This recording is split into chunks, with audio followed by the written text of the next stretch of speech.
ഗുരു വിഷ്ണു ഗുരുദേവോ മഹേശ്വര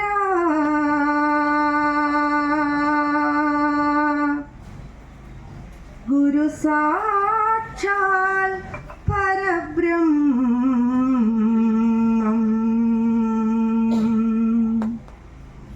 തസ്മൈ ശ്രീ ഗുരവേ നമഃ.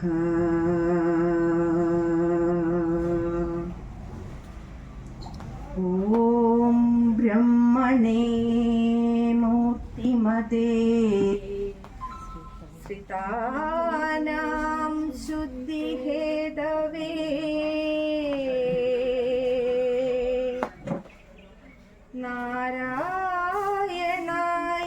നാരായണായതീന്ദ്രായ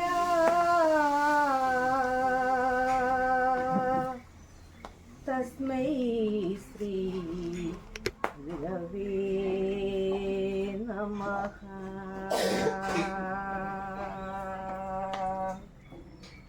നമോ ഭഗവതേ നിത്യശുദ്ധ മുക്തമഹാത്മനേ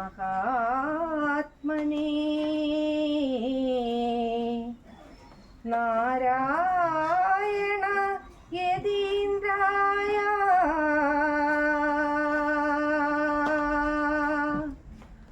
തസ്മൈ ശ്രീ ഗുരവേ നമഃ. മഹനീയ ചരിത്രായ മമതാരഹിതാത്മനേ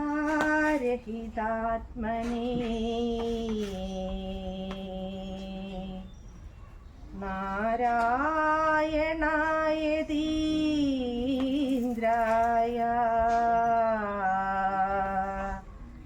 തസ്മൈ ശ്രീ ഗുരവേ നമഃ.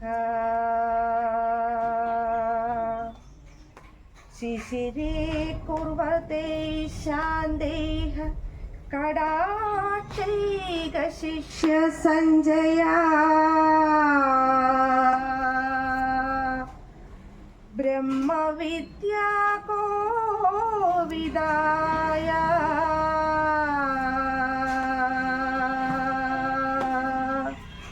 തസ്മൈ ശ്രീ ഗുരവേ നമഃ.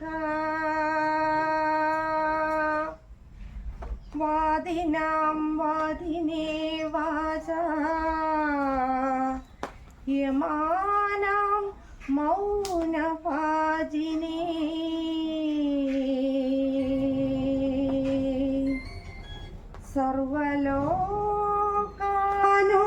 സർവലോകാനുരൂപായ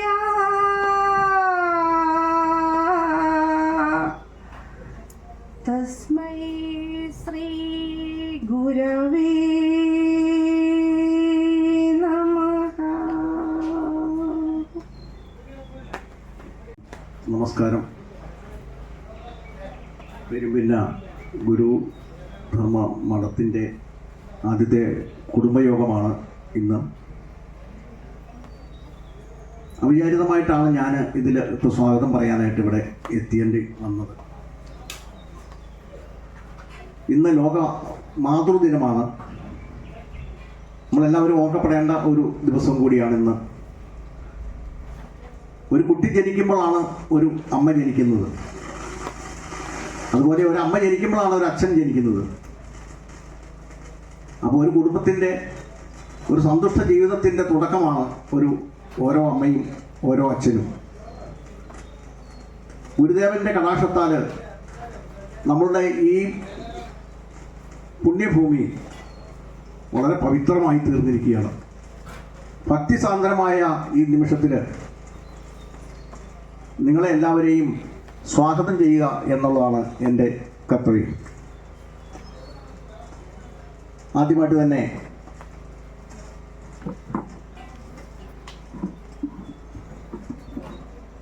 രാജീവൻ ആർന്നോ സ്വാഗതം പറയാൻ ഏറ്റിരുന്നത്.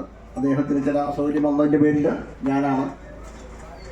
ഇതിൻ്റെ അധ്യക്ഷ സ്ഥാനം വഹിക്കുന്ന നമ്മളുടെ എല്ലാം ബഹുമാനപ്പെട്ട നമ്മുടെ പ്രസിഡന്റ് ശ്രീ മന്മഥൻ മാഷെ ഞാൻ ആദ്യമായി ഈ യോഗത്തിലേക്ക് സ്വാഗതം ചെയ്യുന്നു.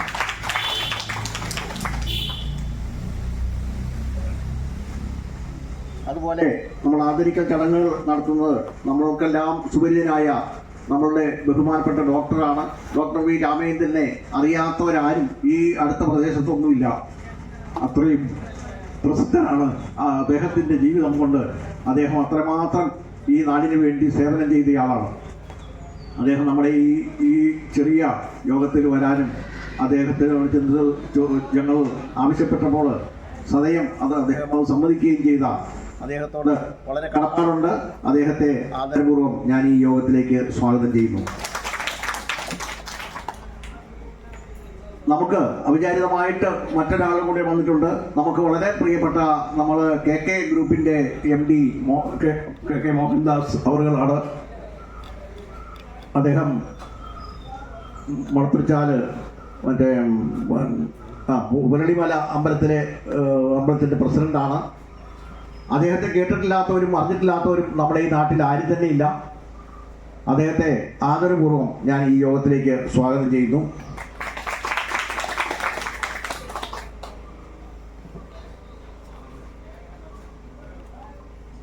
പിന്നെ ആശംസകൾ അർപ്പിക്കാൻ ഇവിടെ എത്തിയിട്ടുള്ള ശ്രീ മോഹനൻ, പ്രസിഡന്റ് കൈരളി വായനശാല മുരിങ്ങോടി, അദ്ദേഹത്തെ ഞാൻ ആദരപൂർവ്വം സ്വാഗതം ചെയ്യുന്നു.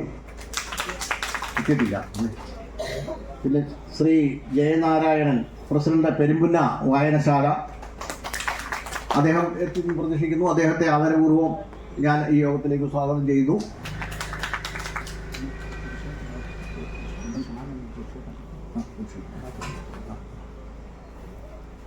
പിന്നെ ശ്രീ വിജയൻ മുണ്ടോളി അല്ലേ, മുണ്ടോളി, പ്രസിഡന്റ് അക്ഷര വായനശാല നമ്പിയോട്, അദ്ദേഹത്തെ ഞാൻ ആദരപൂർവ്വം സ്വാഗതം ചെയ്യുന്നു.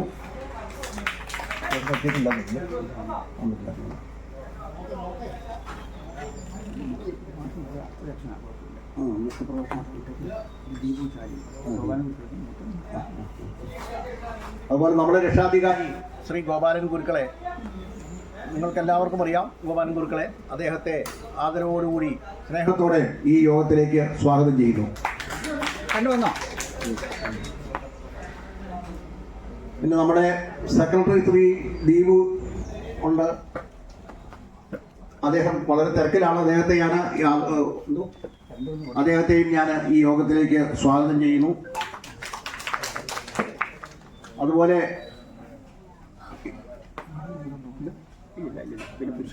പുരുഷേട്ടൻ നമ്മളെ നമ്മളുടെ പുരുഷേട്ടൻ ഇവിടെയുണ്ട്. അദ്ദേഹത്തെ ഞാൻ ആദരവോടുകൂടി ഈ യോഗത്തിലേക്ക് സ്വാഗതം ചെയ്യുന്നു. ഇനി പിന്നെ ഇവിടെ എത്തിയിട്ടുള്ള നമ്മളുടെ എല്ലാ ഭക്തജനങ്ങളും എല്ലാ കുടുംബാംഗങ്ങളെയാണ്.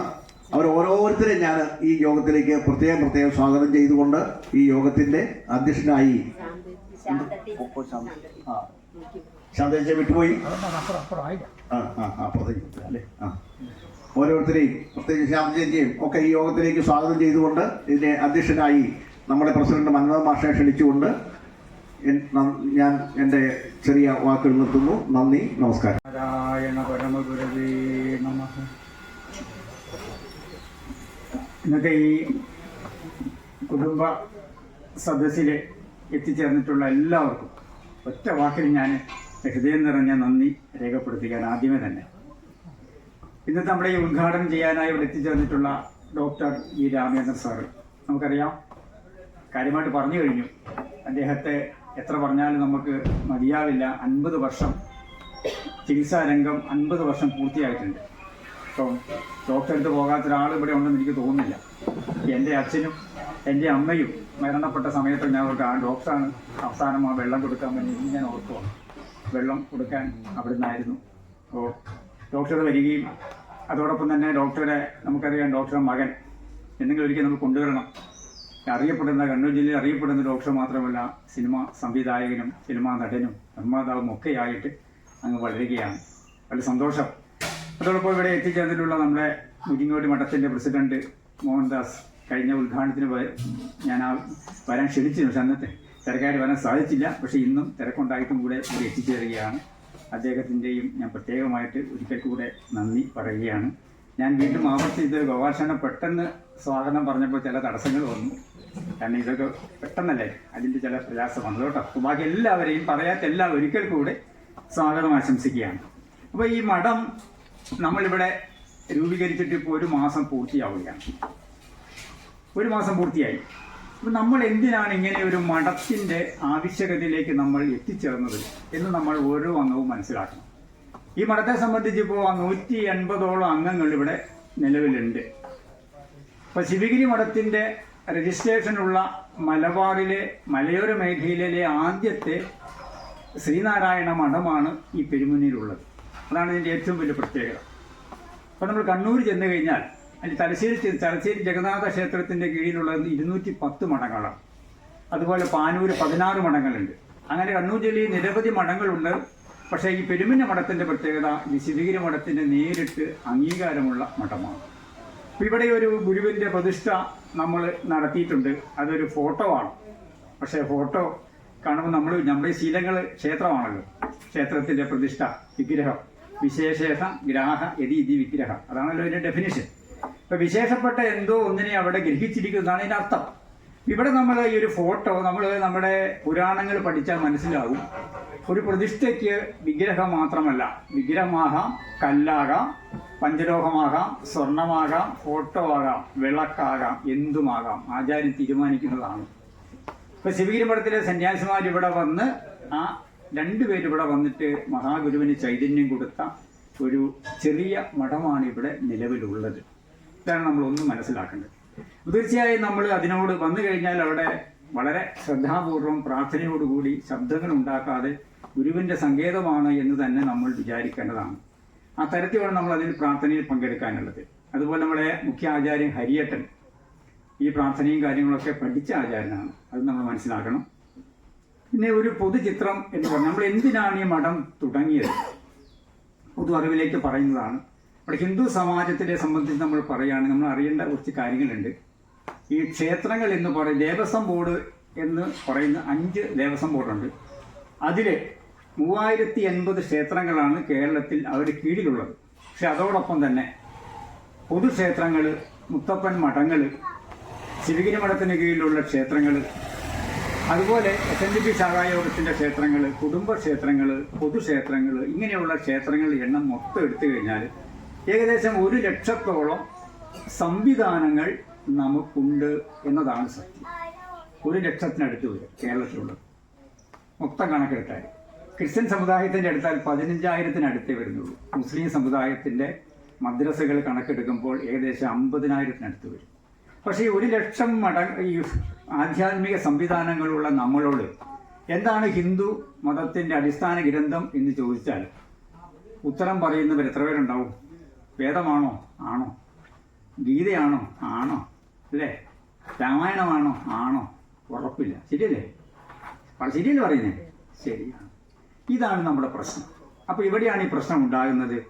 യഥാർത്ഥത്തിൽ ഹിന്ദു ധർമ്മം ആണോ ഭദ്ര ഘൃതവോ എന്ത് വിശ്വത, ലോകത്തിൻ്റെ ഏത് ഭാഗത്തുള്ള അറിവുകളെ പറഞ്ഞു കൊടുക്കുന്ന കേന്ദ്രങ്ങളായി മാറണം ക്ഷേത്രങ്ങൾ എന്നതാണ് യഥാർത്ഥം. പക്ഷേ അത്ര വലിയ സംവിധാനങ്ങൾ എവിടെയും നടക്കുന്നില്ല. അപ്പം ഞങ്ങൾ ഈ മഠത്തിനെ സംബന്ധിച്ച് എന്താണ് മഠം എന്ന് ചോദിച്ചാൽ ഇതിൻ്റെ അർത്ഥം ശരിക്കും പറഞ്ഞാൽ ശ്രീനാരായണ ഗുരുവിൻ്റെ മഹിതമാർന്ന ദർശനങ്ങൾ അത് കലർപ്പില്ലാതെ, ഹിന്ദു ധർമ്മമാണെങ്കിലും ആചാരമാണെങ്കിലും കലർപ്പില്ലാതെ ജനങ്ങളെ പറഞ്ഞ് ബോധവൽക്കരിക്കുന്ന ഒരു കേന്ദ്രമാണ് മഠം. അതാണ് ആദ്യം മനസ്സിലാക്കുന്നത്. ഇതൊരു കേന്ദ്രമാണ്. അപ്പോൾ എല്ലാ മാസവും നമ്മളിവിടെ കുടുംബ സദസ്സ് സംഘടിപ്പിക്കുകയാണ്. ഈ സദസ്സിൽ വെച്ച് നമ്മൾ എല്ലാ മാസവും ഹിന്ദു ധർമ്മത്തിൻ്റെ യഥാർത്ഥമായ ചിത്രം നിങ്ങൾക്ക് പറഞ്ഞ ആചാര്യന്മാരെ കൊണ്ട് പ്രഭാഷണം നടത്തും. നമ്മുടെ കുട്ടികളിലുള്ള സർഗവാസനകൾ വളർത്താനുള്ള സംവിധാനം ഉണ്ടാകും. കുട്ടികൾക്ക് പ്രസംഗ പരിശീലനം നടത്തും. ഗുരുകൃതി പഠിപ്പിക്കും. ഇപ്പം തന്നെ നമ്മുടെ ശൈലജ കണിച്ചാറ് ദൈവദശകത്തിൻ്റെ ക്ലാസ് ഓൺലൈനിൽ നടക്കുകയാണ്. അപ്പോൾ ഇതൊക്കെയാണ് നമ്മളിവിടുത്തെ ഏറ്റവും വലിയ പ്രാധാന്യം. സത്സംഗമായിരിക്കും. വാദിക്കാനും ജയിക്കാനും എല്ലാം അറിയാനും അറിയിക്കാനുമാണ്. ഇപ്പോൾ പരസ്പരം എല്ലാവരും ജാതി മതഭേദമന്യേ ആയാലും തീയ മഹാസഭയായാലും കുറിച്ച് സഭയായാലും NSS ആയാലും ഏതുമായിക്കോട്ടെ, മനുഷ്യരെയെല്ലാം മനുഷ്യാണോ മനുഷ്യത്വം എന്ന മഹാഗുരുവിൻ്റെ ദർശനത്തെ ഉൾക്കൊണ്ടുകൊണ്ട് നമ്മൾ ഒരുമിച്ച് ചേരുന്ന ഒരു സങ്കേതമായി ഈ മഠം മാറും. അതാണ് ഇവിടുത്തെ ഏറ്റവും വലിയ പ്രത്യേകത. നമ്മൾ എല്ലാ മാസവും നമ്മൾ എന്ത് ചെയ്യും, ഈ സമാജത്തിൽ, നമ്മുടെ സമാജത്തിൽ ഉണർവേകിയ, ദിശാബോധമേകിയ നല്ല ആൾക്കാരെ കൊണ്ടുവന്ന് ഉദ്ഘാടനം നടത്തും. ഇപ്പം രണ്ടുപേരും നമ്മുടെ ഇടയിൽ തന്നെയുണ്ട്, നമുക്ക് കാണാൻ മനസ്സിലാവും, രണ്ടുപേരും.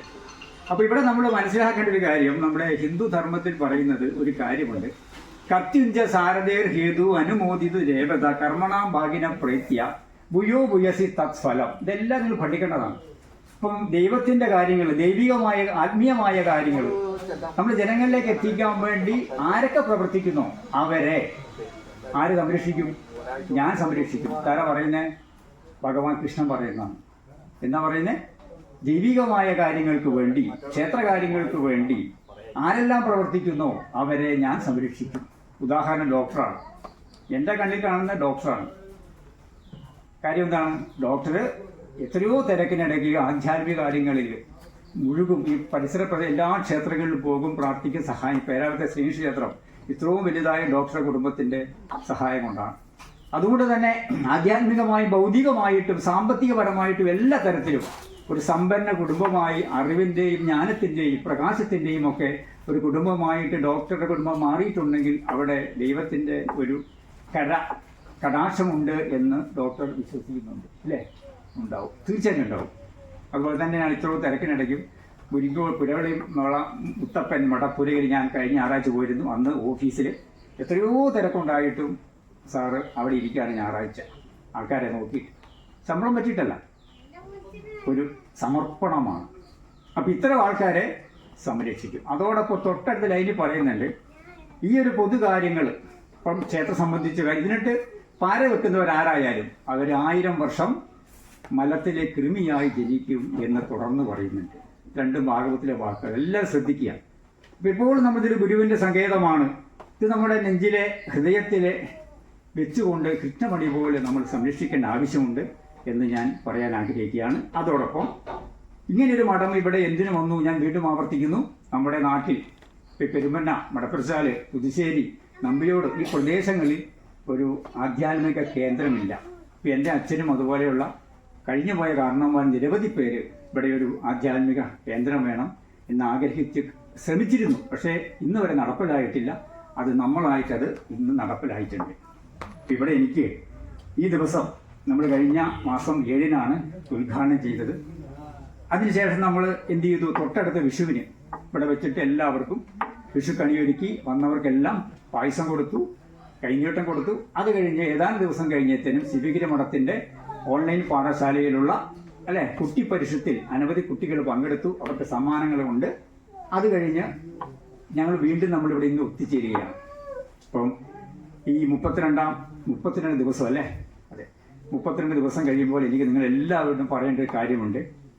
നിങ്ങളെല്ലാം അത് എഴുന്നേറ്റ് നിന്ന് കൈയടിച്ച് പാസ്സാക്കേണ്ട ഒരു മഹാസംഭവമാണ്. എന്താണെന്ന് വെച്ചാൽ ഇതിപ്പോൾ ഒരു താൽക്കാലിക സംവിധാനമാണ്. നമുക്കൊരു സ്ഥിരം സംവിധാനം വേണം. അപ്പോൾ നമുക്കൊരു സ്ഥിരം സംവിധാനത്തിനുള്ള ഒരു മാർഗം തെളിഞ്ഞു വന്നിട്ടുണ്ട്. അതാണ് പറഞ്ഞു വരുന്നത്. നമുക്കെല്ലാം അറിയാം, നെല്ലിക്കല്ലി വിശ്വനാഥൻ കേട്ടിട്ടില്ലേ? കേട്ടിട്ടുണ്ടാവും. നമ്മളെല്ലാം പിന്നീട് 2 വർഷമേ ആവുന്നുള്ളൂ. അദ്ദേഹത്തിൻ്റെ ആധ്യാത്മിക പഠന കേന്ദ്രം സ്ഥാപിക്കുന്നതിനായിട്ട് അദ്ദേഹത്തിൻ്റെ ഭാര്യയും മക്കളും ചേർന്നിട്ട് 10 സെൻറ്റ് സ്ഥലം പെരുമ്പന്നയുടെ ഹൃദയഭാഗത്ത് തരും എന്ന് അറിയിച്ചിട്ടുണ്ട്. അപ്പോൾ നമ്മൾ അടുത്ത പിന്നത്തെ ചതയത്തിന് മുമ്പ് അതിമനോഹരമായ ഒരു സംവിധാനം നമ്മൾ ആരംഭിക്കും എന്ന് ഈ മഹാഗുരുവിൻ്റെ മുമ്പിൽ വെച്ച് തന്നെ നിങ്ങളെല്ലാവരും മുമ്പിൽ വെച്ചിട്ട് ഹൃദയപൂർവ്വം ഞാൻ പറയാൻ ആഗ്രഹിക്കുകയാണ്. ഇത് പറഞ്ഞുകൊണ്ടിട്ട് ഇതിൻ്റെ ഉദ്ഘാടനത്തിനായിട്ട് ഡോക്ടർ രാമേന്ദ്രൻ സാറിനെ സ്നേഹപൂർവ്വം ക്ഷണിക്കുകയാണ്. സദസ്സിലുള്ള സ്നേഹം നിറഞ്ഞ സഹോദരി സഹോദരന്മാരെ,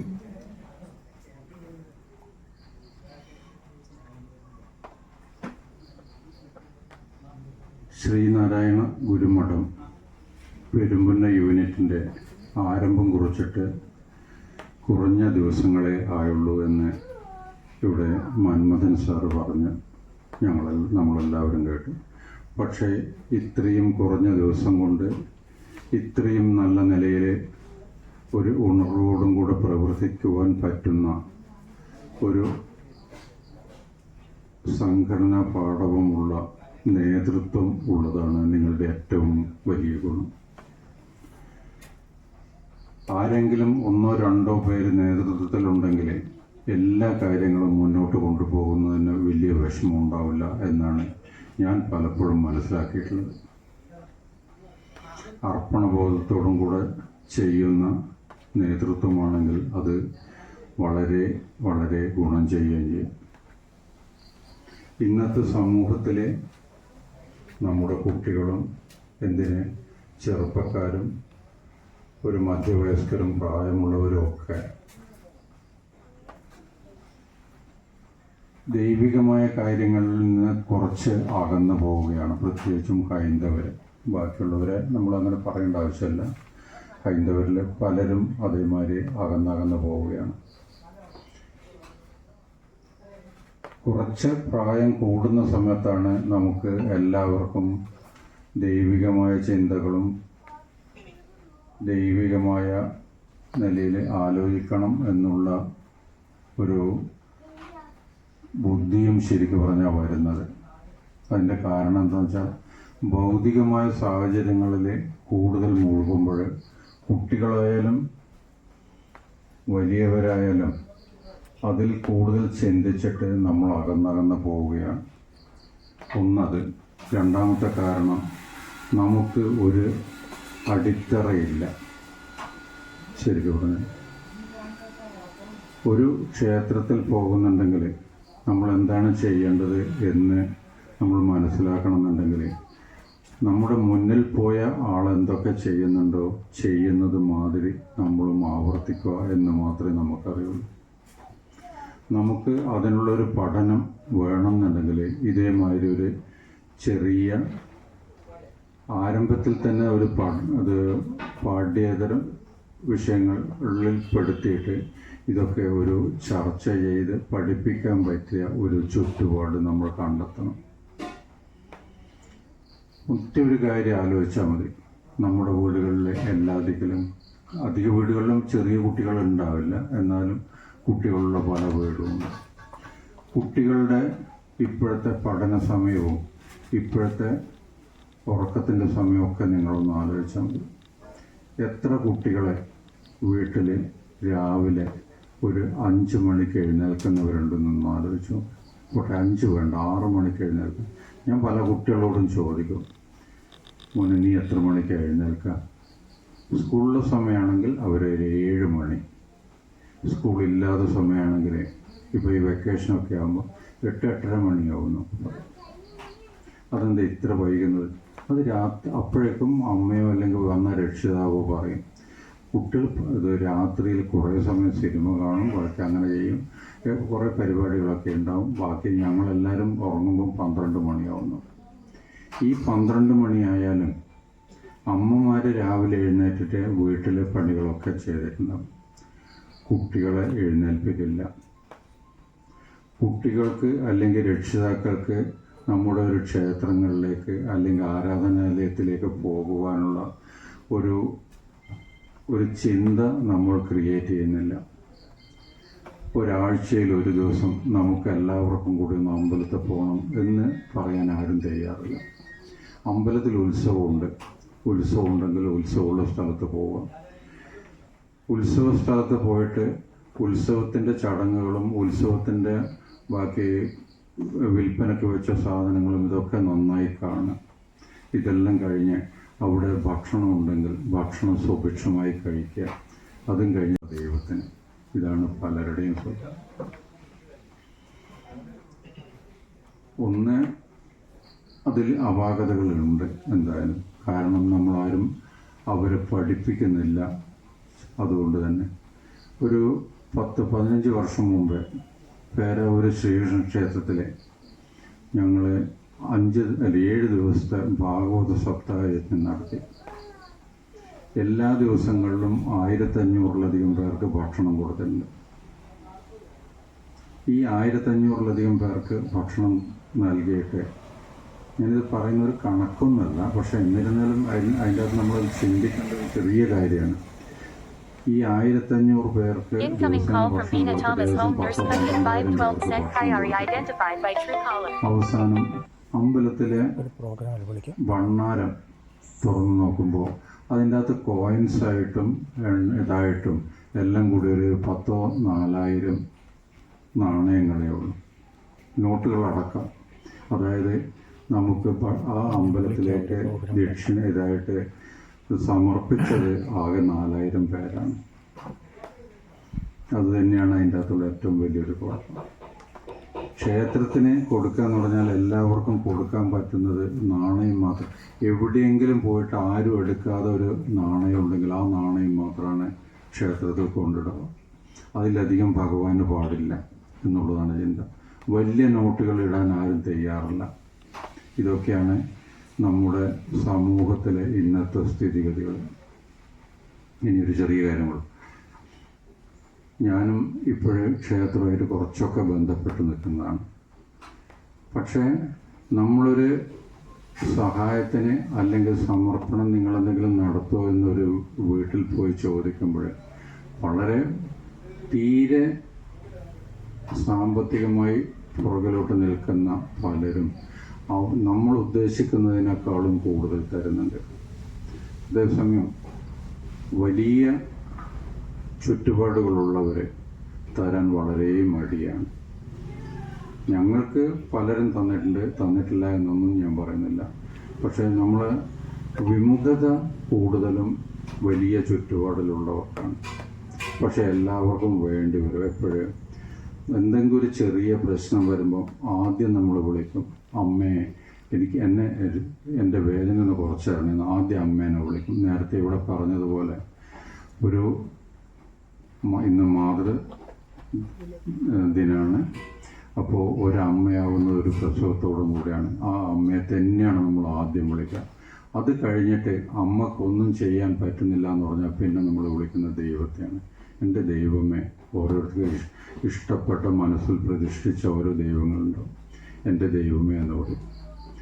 ഈ ദൈവത്തെ വിളിക്കുന്ന സമയത്ത് അന്നേരം ആണ് ബ്രൈബിങ് വരുന്നത്. എങ്ങനെ, ഞാൻ ഇന്നതൊക്കെ ചെയ്യാം, എനിക്ക് എൻ്റെ പരീക്ഷ ഒന്ന് പാസ്സാക്കി തന്നിട്ടുണ്ടെങ്കിൽ ഞാൻ ഇത്ര ചെയ്യാം എന്നുള്ള എന്താ പറയണ്ടേ, അങ്ങോട്ടേക്കുള്ള ഒരു ബ്രൈബിങ് ആണത്.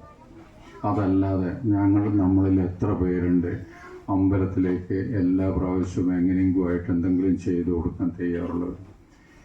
അപ്പോൾ ഇവിടുത്തെ ഈ പഠന കേന്ദ്രത്തിൽ ഇങ്ങനെയുള്ള ചെറിയ കാര്യങ്ങളായാലും നമുക്ക് നമ്മുടെ കുടുംബത്തിന് നമ്മുടെ സമൂഹത്തിന് ഗുണം കിട്ടുന്ന നിലയിൽ പല കാര്യങ്ങളും പറഞ്ഞു കൊടുക്കാനുണ്ടാവും. ഞാനിതിൽ ഏറ്റവും താഴെക്കടയിലുള്ള ചില അനുഭവത്തിൽ നിന്ന് പറഞ്ഞതല്ലാണ്ട് എനിക്ക് പ്രത്യേകിച്ച് വായിച്ചിട്ടുള്ള വിവരങ്ങളോ അല്ലെങ്കിൽ അങ്ങനത്തെ യാതൊരു ഇതുമില്ല.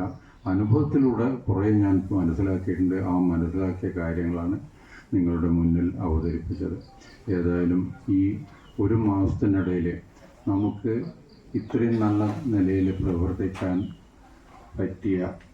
പ്രവർത്തിക്കാൻ സാധിച്ച ഈ ശ്രീനാരായണ ഗുരുമഠം പെരുമ്പുന്ന യൂണിറ്റിനെ എല്ലാവിധ മംഗളങ്ങളും ഭാവങ്ങളും ഞാൻ ആശംസിക്കുന്നു.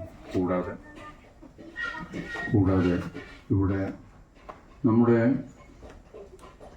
ഈ പ്രവർത്തനം മുന്നോട്ട് കൊണ്ടുപോകണമെങ്കിൽ നിങ്ങളുടെ എല്ലാവരുടെയും, ഇപ്പോൾ 180 മെമ്പർമാരുണ്ടെങ്കിൽ ഓരോ ദിവസവും ഓരോ മാസത്തിലും നടക്കുന്ന ചടങ്ങുകൾക്ക് ക്ലാസ്സുകൾക്ക് നിങ്ങളെല്ലാവരും എത്തിയാൽ മാത്രമേ ഇത് വളരെ നല്ല നിലയിൽ പ്രവർത്തിക്കുള്ളൂ. കാരണം പണ്ട് മാത്രം അവിൽ കൊണ്ടു കൊടുത്തു, ബാക്കിയുള്ളവർ മുഴുവൻ തവിടും ഉമിയൊക്കെ കൊണ്ടു കൊടുത്തുവെന്ന്. അതുമാതിരി നമ്മളെല്ലാവരും മോശമായി കഴിഞ്ഞാൽ, നമ്മളെല്ലാവരും ഒത്തു പ്രവർത്തിച്ചിട്ടില്ലെങ്കിൽ എന്താ പറയണ്ടത്, ഇതിൻ്റെ വളർച്ച മുരടിച്ചു പോകും. അപ്പോൾ ഇതൊരു പ്രത്യേകിച്ചും മലയോര പ്രദേശത്ത് ഇത് ഒന്നാമത്തെ ഒരു സ്ഥാപനമാണ്. ഈ യൂണിറ്റിന് എല്ലാവിധ ഭാവങ്ങളും വരണമെന്നുണ്ടെങ്കിൽ നിങ്ങൾ 150 പേരുണ്ടെങ്കിൽ 150 പേരുടെ കൂടെ ഇനിയും 150 പേരെയും കൂടെ ചേർത്തിട്ട് ഇതൊരു നല്ല നിലയിൽ പ്രവർത്തിക്കുന്ന, വളരെ ഐക്യത്തിൽ പ്രവർത്തിക്കുന്ന, വളരെ ഒരുമയോടെ ചെയ്യാൻ പറ്റുന്ന ഒരു മഹത്തായ സംരംഭമാക്കി കൊണ്ടുവരണം. ഇത് നിങ്ങളൊരു ശരിയായ പഠന കേന്ദ്രമാക്കി കൊണ്ടുവരണം എന്നാണ് ഞാൻ പറയുന്നത്. ഇതുകൂടാതെ ഇന്ന് ശ്രീ കൊച്ചുപറമ്പിൽ ശശി എന്നിവരുടെ അനുസ്മരണ സമ്മേളനമാണ് അതും ഇതിൻ്റെ കൂട്ടത്തിൽ നടക്കുന്നുണ്ട്.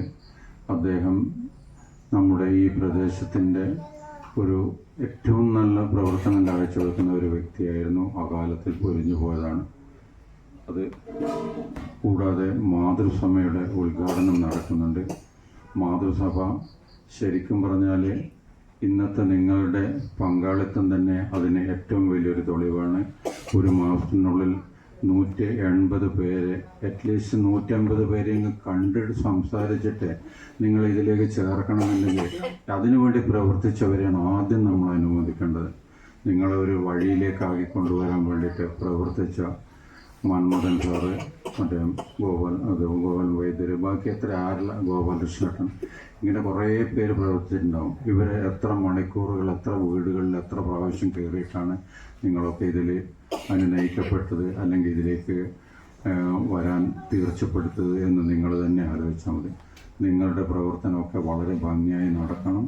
ആ നടക്കാൻ വേണ്ടിയിട്ട് നിങ്ങളുടെ ഈ യൂണിറ്റ് ഏറ്റവും നല്ല നിലയിൽ പ്രവർത്തിക്കുന്ന നിലയിൽ കൊണ്ടുപോകാൻ ഇനി മാതൃസഭയുടെ നേതൃത്വം കൂടെ പ്രവർത്തിച്ചാൽ മാത്രമേ നടക്കുകയുള്ളൂ. ഈ മാതൃസഭയുടെ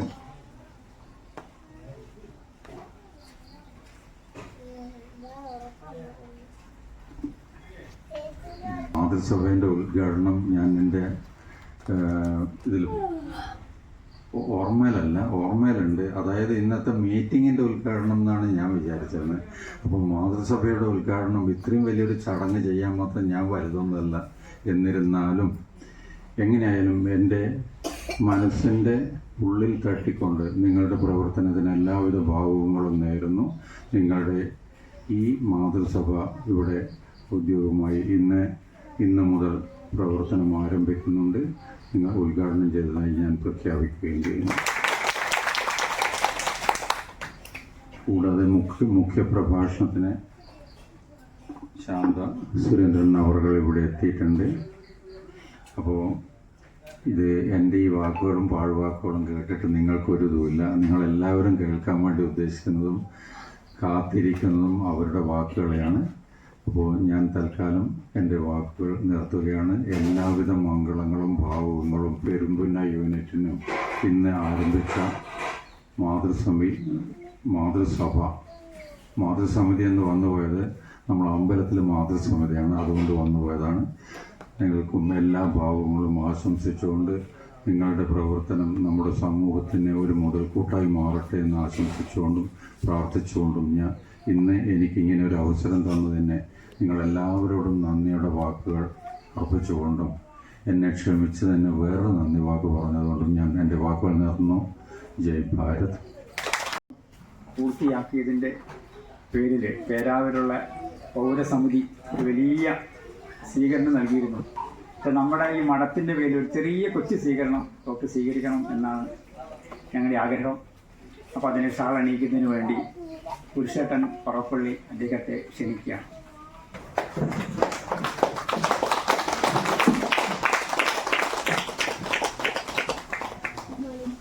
അപ്പം ഇന്ന് നമ്മുടെ 2 പ്രോഗ്രാമാണ്. ഒന്ന് കൊച്ചുപറമ്പിൽ ശശി അനുസ്മരണ സമ്മേളനം, 2 പുറകിലുണ്ട് കേട്ടോ. ഇപ്പോൾ ശശിയേട്ടനെ ശരിക്കും പറഞ്ഞാൽ എൻ്റെ വലിയ സുഹൃത്തായിരുന്നു. എന്ത് പറയാനാ, നമുക്കറിയാം. വളരെ പെട്ടെന്നാണ് തലേ ദിവസം ഒരു നെഞ്ചുവേദന വന്ന് ആശുപത്രി പോയി. അത്രേ നമുക്ക് പറയാനുള്ളൂ. അപ്പോൾ നമ്മുടെ ഈ മഠം തുടങ്ങുന്നതിന് തൊട്ട് മുമ്പാണ് അത് സംഭവിച്ചത്. ശശിയേൻ്റെ ഒരു പ്രത്യേകത, നമ്മളാരും അറിയാത്ത വലിയൊരു പ്രത്യേകത, വായിച്ചാൽ വളരും വായിച്ചില്ലെങ്കിൽ വളയുമെന്നൊക്കെ പറയും പോലെ വായനയുടെ ലോകത്തിലേക്ക് കിടന്ന ഒരു മനുഷ്യനായിരുന്നു. പത്രം വായിച്ച ഒരു വ്യക്തി ഈ പേരാവൂർ പഞ്ചായത്തിലുണ്ടോ എന്ന് തന്നെ നമുക്ക് സംശയം. സാധാരണ ഒരു മനുഷ്യനായിരുന്നു, വലിയ ഉദ്യോഗസ്ഥനൊന്നുമല്ല. പക്ഷേ 10,000-ന് മേലെ പുസ്തകം വായിച്ചു എന്നുള്ളതാണ് ഞാൻ മനസ്സിലാക്കി. അദ്ദേഹം 60 എപ്പോഴാണ് ഇരിക്കുന്നത് ഡേറ്റ് അല്ല പ്രായം 67-ാമത്തെ വയസ്സിൽ മരിക്കുന്ന സമയത്ത് പെരുമന്ന വായനശാലയിലത്തെ 3 പുസ്തകം അദ്ദേഹത്തിൻ്റെ കിടക്കേണ്ട സൈഡിൽ തന്നെ 3 പുസ്തകം ഉണ്ടായിരുന്നു. അപ്പോൾ അത് വായിച്ചു തീർക്കാതെയാണ് അദ്ദേഹം നമ്മളെ വിട്ടുപോയത്. അപ്പോൾ ഈ സംഭവം നന്നായി എനിക്കറിയാം. കാരണം ഞാൻ ഈ കോളേജ് പഠിക്കുന്ന സമയത്തൊക്കെ ഞങ്ങൾ ഒരുമിച്ച് അദ്ദേഹത്തിൻ്റെ കടയിൽ പോയി സംസാരിക്കും. പറയുമ്പോൾ ഇങ്ങനത്തെ ഉറുപ്പിൻ്റെ കാര്യങ്ങളും വലിയ വലിയ കാര്യങ്ങൾ സംസാരിക്കുള്ളൂ. അപ്പോൾ നിങ്ങൾ ചോദിക്കും എന്താണ് കിട്ടിയ ഗുണം അദ്ദേഹത്തിന് ഒത്തിരി വായിച്ചുകൊണ്ട്? ആ ഗുണം നിങ്ങൾക്കൊക്കെ അറിയാം എന്താണ്. സൗമ്യനായിരുന്നു അല്ലേ, ആരോടും ദേഷ്യപ്പെടാറില്ല, എപ്പോഴും ചിരിച്ചുകൊണ്ട് സംസാരിക്കുള്ളൂ. ശരിയല്ലേ ഞാൻ പറയുന്നത്? ഇന്ന് വരെ ഞാൻ കണ്ടിട്ടില്ല എപ്പോഴും ചിരിച്ച് സംസാരിക്കുന്ന ഒരു വ്യക്തി, ദേഷ്യമേ ഇല്ല. പൊതുവേ നമ്മുടെ ഇടവരെ സംബന്ധിച്ച് പറയുന്ന വാക്കുണ്ട്, മൂക്കൊക്കെ ശുണ്ടി, പറഞ്ഞ അപ്പം ദേഷ്യമായിരിക്കും. പക്ഷെ അതൊന്നുമില്ല. ഞാൻ ശരിയല്ല പറയുന്നത്.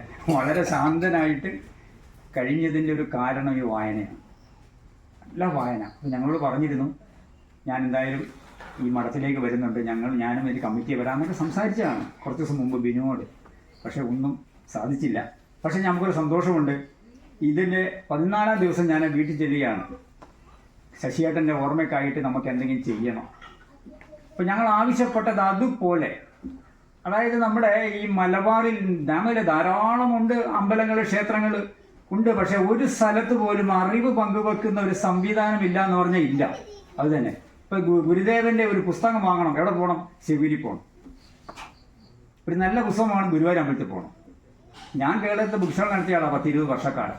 എനിക്കറിയാം അവിടെ എന്താ വിൽക്കാന്നുള്ളത്. ഒരു രാമായണം വിൽക്കണമെങ്കിൽ ആ സമയത്ത് 2-3 രാമായണം വിൽക്കും.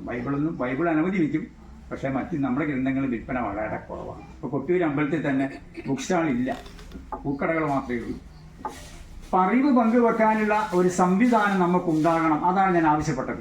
ശശിയേട്ടൻ്റെ ഓർമ്മയ്ക്കായിട്ട്, ഒരു നല്ല വായനക്കാരൻ്റെ ഓർമ്മയ്ക്കായിട്ട് അറിവ് പങ്കുവെക്കാൻ വേണ്ടി ഒരു സംവിധാനം വേണമെന്ന് പറഞ്ഞപ്പോൾ അവരുടെ മകൻ, 2 പെൺമക്കൾ, ഭാര്യ, പേര് ഞാൻ വിട്ടുപോവാണ്, ഭാര്യ കുറേ ഇരിപ്പുണ്ട്, ചേച്ചി ഇരിപ്പുണ്ട്, മകൻ ഇല്ലേ, മകൻ ജിത്തു അല്ലേ, ജിത്തു കൊണ്ട് ഒന്നും ആലോചിക്കാതെ 25,000 രൂപ ഈ മഠത്തിന് സംഭാവന തരികയുണ്ടായി.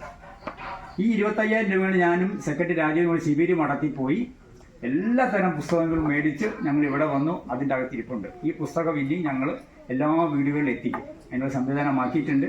കൊട്ടിയൂർ വരെയുള്ള മുഴുവൻ ഹൈന്ദവ വീടുകളിലും ഈ പുസ്തകം വിതരണം ചെയ്യും. ലാഭം കുറച്ച് വിറ്റ് എല്ലാ വീടുകളിലും പുസ്തകം എത്തിക്കുന്ന ഒരു സംവിധാനം ഞങ്ങൾ ഉടനെ ചെയ്യുന്നതായിരിക്കും. ശശിയേട്ടനും കുടുംബങ്ങൾക്കും ഒരിക്കൽ കൂടി വീണ്ടും വീണ്ടും ഗുരുമഠത്തിൻ്റെ പേരിൽ ഹൃദയംഗമായ നന്ദി രേഖപ്പെടുത്തിക്കൊണ്ട് ഒരു ആശംസക്കായിട്ട് നമ്മുടെ മുരിങ്ങോടി പുരളിമല മുത്തപ്പൻ മഠം പ്രസിഡന്റും KK ഗ്രൂപ്പിൻ്റെ MD-യുമായ മോഹൻദാസ് സാർ വന്നിട്ടുണ്ട്. തിരക്കൊണ്ട് പെട്ടെന്ന് പോകണം. അതുകൊണ്ട് ഒരു കൊച്ചു ആശംസ, ഒരു അനുഗ്രഹ ഭാഷണത്തിനായിട്ട് അദ്ദേഹത്തെ നിങ്ങൾക്ക് എല്ലാവർക്കും വേണ്ടിയിട്ട് ഞാൻ സ്നേഹപൂർവ്വം ക്ഷണിക്കുക. നമസ്കാരം.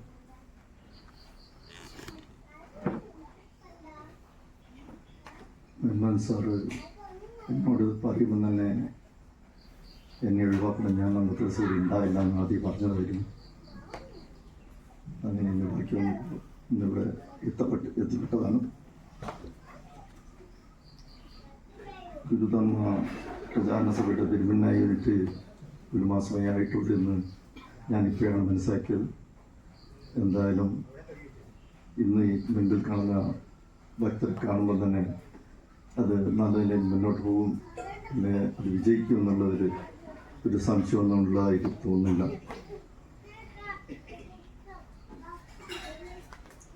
ശ്രീനാരായണ ഗുരുവിൻ്റെ ആശയങ്ങൾ ലോകം മുഴുവൻ അംഗീകരിച്ചു കഴിഞ്ഞു. ഒരു യൂണിവേഴ്സിറ്റി തന്നെ അത് പാഠവിഷയമാക്കി കഴിഞ്ഞതാണ്. അതിനെപ്പറ്റി ഞാൻ കൂടുതലായിട്ടൊന്നും പറയാനില്ല. അവിടെ രാമേന്ദ്രൻ ഡോക്ടറും ധർമ്മൻ സാറും ഇനി പ്രഭാഷണം നടത്തുന്ന ആൾക്കാരും പറയുമായിരിക്കും. പിന്നെ കൊച്ചുപറമ്പിൽ ശശി എന്ന് പറയുന്നവരുടെ അനുസ്മരണമാണ്. അദ്ദേഹത്തിന് ഞാൻ നേരിട്ട് അധികം പരിചയമൊന്നുമില്ല, എങ്കിലും അദ്ദേഹത്തിൻ്റെ ആത്മാവിനെ ഞാനൊരു കുറിച്ചുണ്ടാക്കിക്കുന്നു. ഇന്ന് മാതൃസഭയുടെ ഉദ്ഘാടനമാണ് മനസ്സിലാക്കുന്നു. അതിനെപ്പറ്റിയിട്ടുള്ള കൂടുതൽ കാര്യങ്ങൾ ബാക്കിയുടെ ഓരോരുത്തർ പറഞ്ഞു കഴിഞ്ഞു. എന്നാലും ഞാൻ എൻ്റെ ഒരു അഭിപ്രായം, എല്ലാ മാതാക്കളും ഇനി മാതാവ് ആകാൻ പോകുന്ന ആൾക്കാരും ഇനിയുള്ള കുട്ടികൾക്കെല്ലാം പറഞ്ഞ് മനസ്സിലാക്കുന്ന കുറച്ച് കാര്യങ്ങൾ ഇന്ന് നമ്മൾ ജീവിക്കുന്ന ഈ കാലഘട്ടത്തിൽ പ്രായമാകുമ്പോൾ ഒരച്ഛനെയും അമ്മേനെയും നോക്കാൻ ആരെയും ഇവിടെ കാണുന്നില്ല. കുട്ടികളെല്ലാം അവരുടെ വഴി തേടി പുറത്തു പോവുകയാണ്. എല്ലാ ആൾക്കാരും വൃദ്ധസദനത്തിലാണ്. അത് കൂടുതലൊന്നും കാണുന്നത് ഹിന്ദു മതത്തിലാണ്. മുസ്ലിമിൻ്റെ ഒരാളെയും ഒരു സ്ഥലത്തും കൊണ്ട് വൃദ്ധസദനത്തിൽ വിടുന്നില്ല. ക്രിസ്ത്യാനികളതും വളരെ കുറവാണ്. ഹിന്ദുക്കളതാണ് അധികമുള്ളത്. ഇപ്പം നിലവിലുള്ള ഇവിടെ മുൻപിലുള്ള മാതാക്കളും ഇനി മാതാവ് ആകാൻ പോകുന്ന ആൾക്കാരും വരുന്ന തലമുറ അത് ശരിക്കും പറഞ്ഞ് മനസ്സിലാക്കും എന്ന് പ്രതീക്ഷിച്ചുകൊണ്ട് കൂടുതലായൊന്നും പറയുന്നില്ല. ബാക്കിയുള്ളതെല്ലാം ഇനി പ്രഭാഷണം നടത്തുന്ന ആൾ പറയുന്നതായിരിക്കും. ഇരുമ്പിൻ്റെ ഈ യൂണിറ്റിനും എൻ്റെ എല്ലാ അഭിവാദ്യങ്ങളും അർപ്പിച്ചുകൊണ്ട് നിർത്തുന്നു.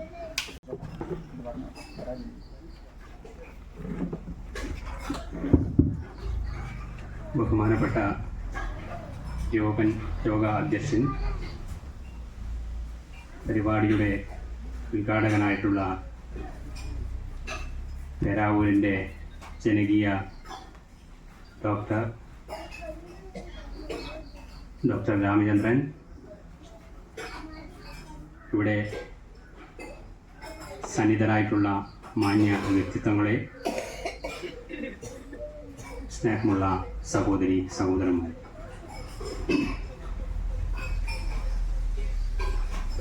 നമുക്കറിയാം നമ്മുടെ നാട് ഇന്നു കാണുന്ന രീതിയിലേക്ക് പരിവർത്തനം ചെയ്യപ്പെട്ടിട്ടുള്ള ഒരു സാഹചര്യം ഒരുക്കിയിട്ടുള്ളത് ശ്രീനാരായണ ഗുരു ഉൾപ്പെടെയുള്ള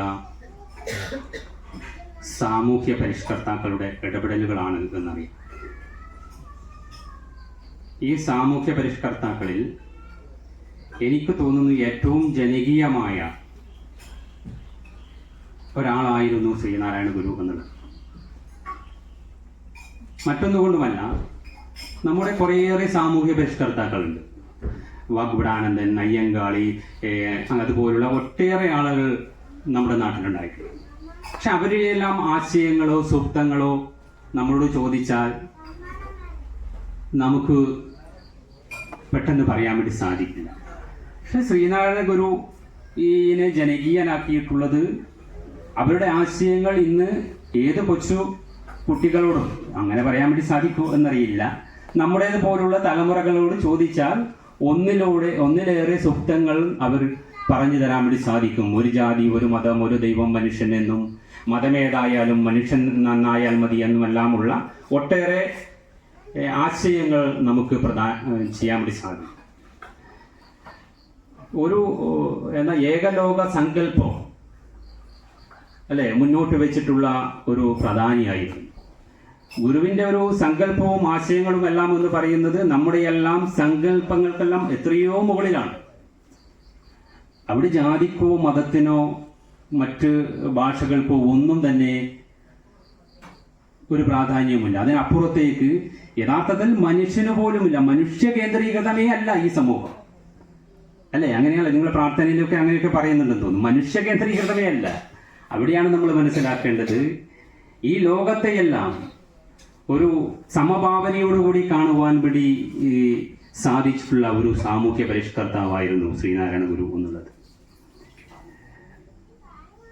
നമ്മൾ കാണേണ്ടത് ഇന്ന് കാണുന്ന കേരളമോ നാടോ ആയിരുന്നില്ല ശ്രീനാരായണ ഗുരു ജീവിച്ചിരുന്നപ്പോൾ. ഒരു 2 തലമുറ അപ്പുറത്തേക്ക് നാം ഇന്ന് ആലോചിച്ചപ്പോൾ നമ്മുടെ പുതിയ തലമുറയ്ക്ക് അത് അറിയില്ല,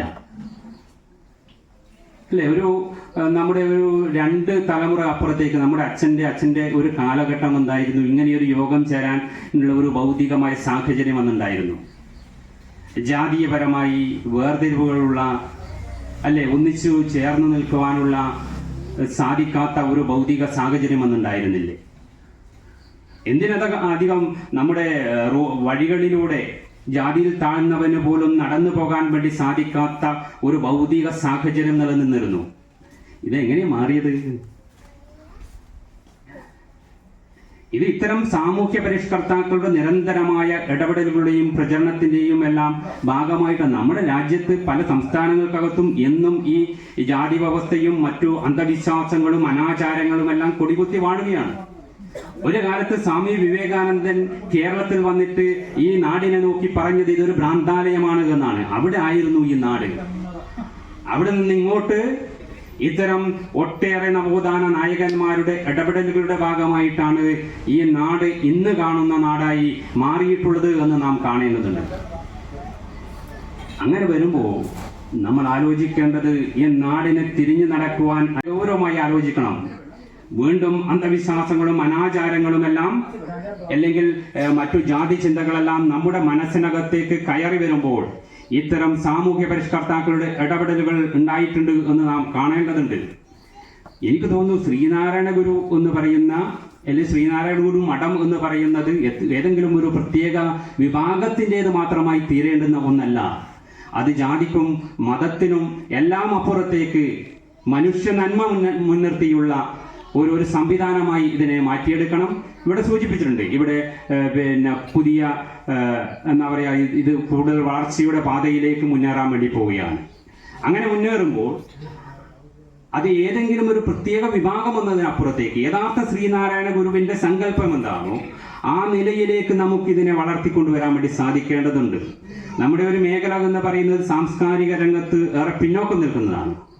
മറ്റ് കണ്ണൂർ ജില്ലയുടെ മറ്റു പല മേഖലകളുമായി എടുത്തു നോക്കുമ്പോൾ ഈ മലയോര മേഖലക്കകത്ത് സാംസ്കാരികമായ ഇടപെടലുകളുടെ കുറവുണ്ടായിട്ടുണ്ട്.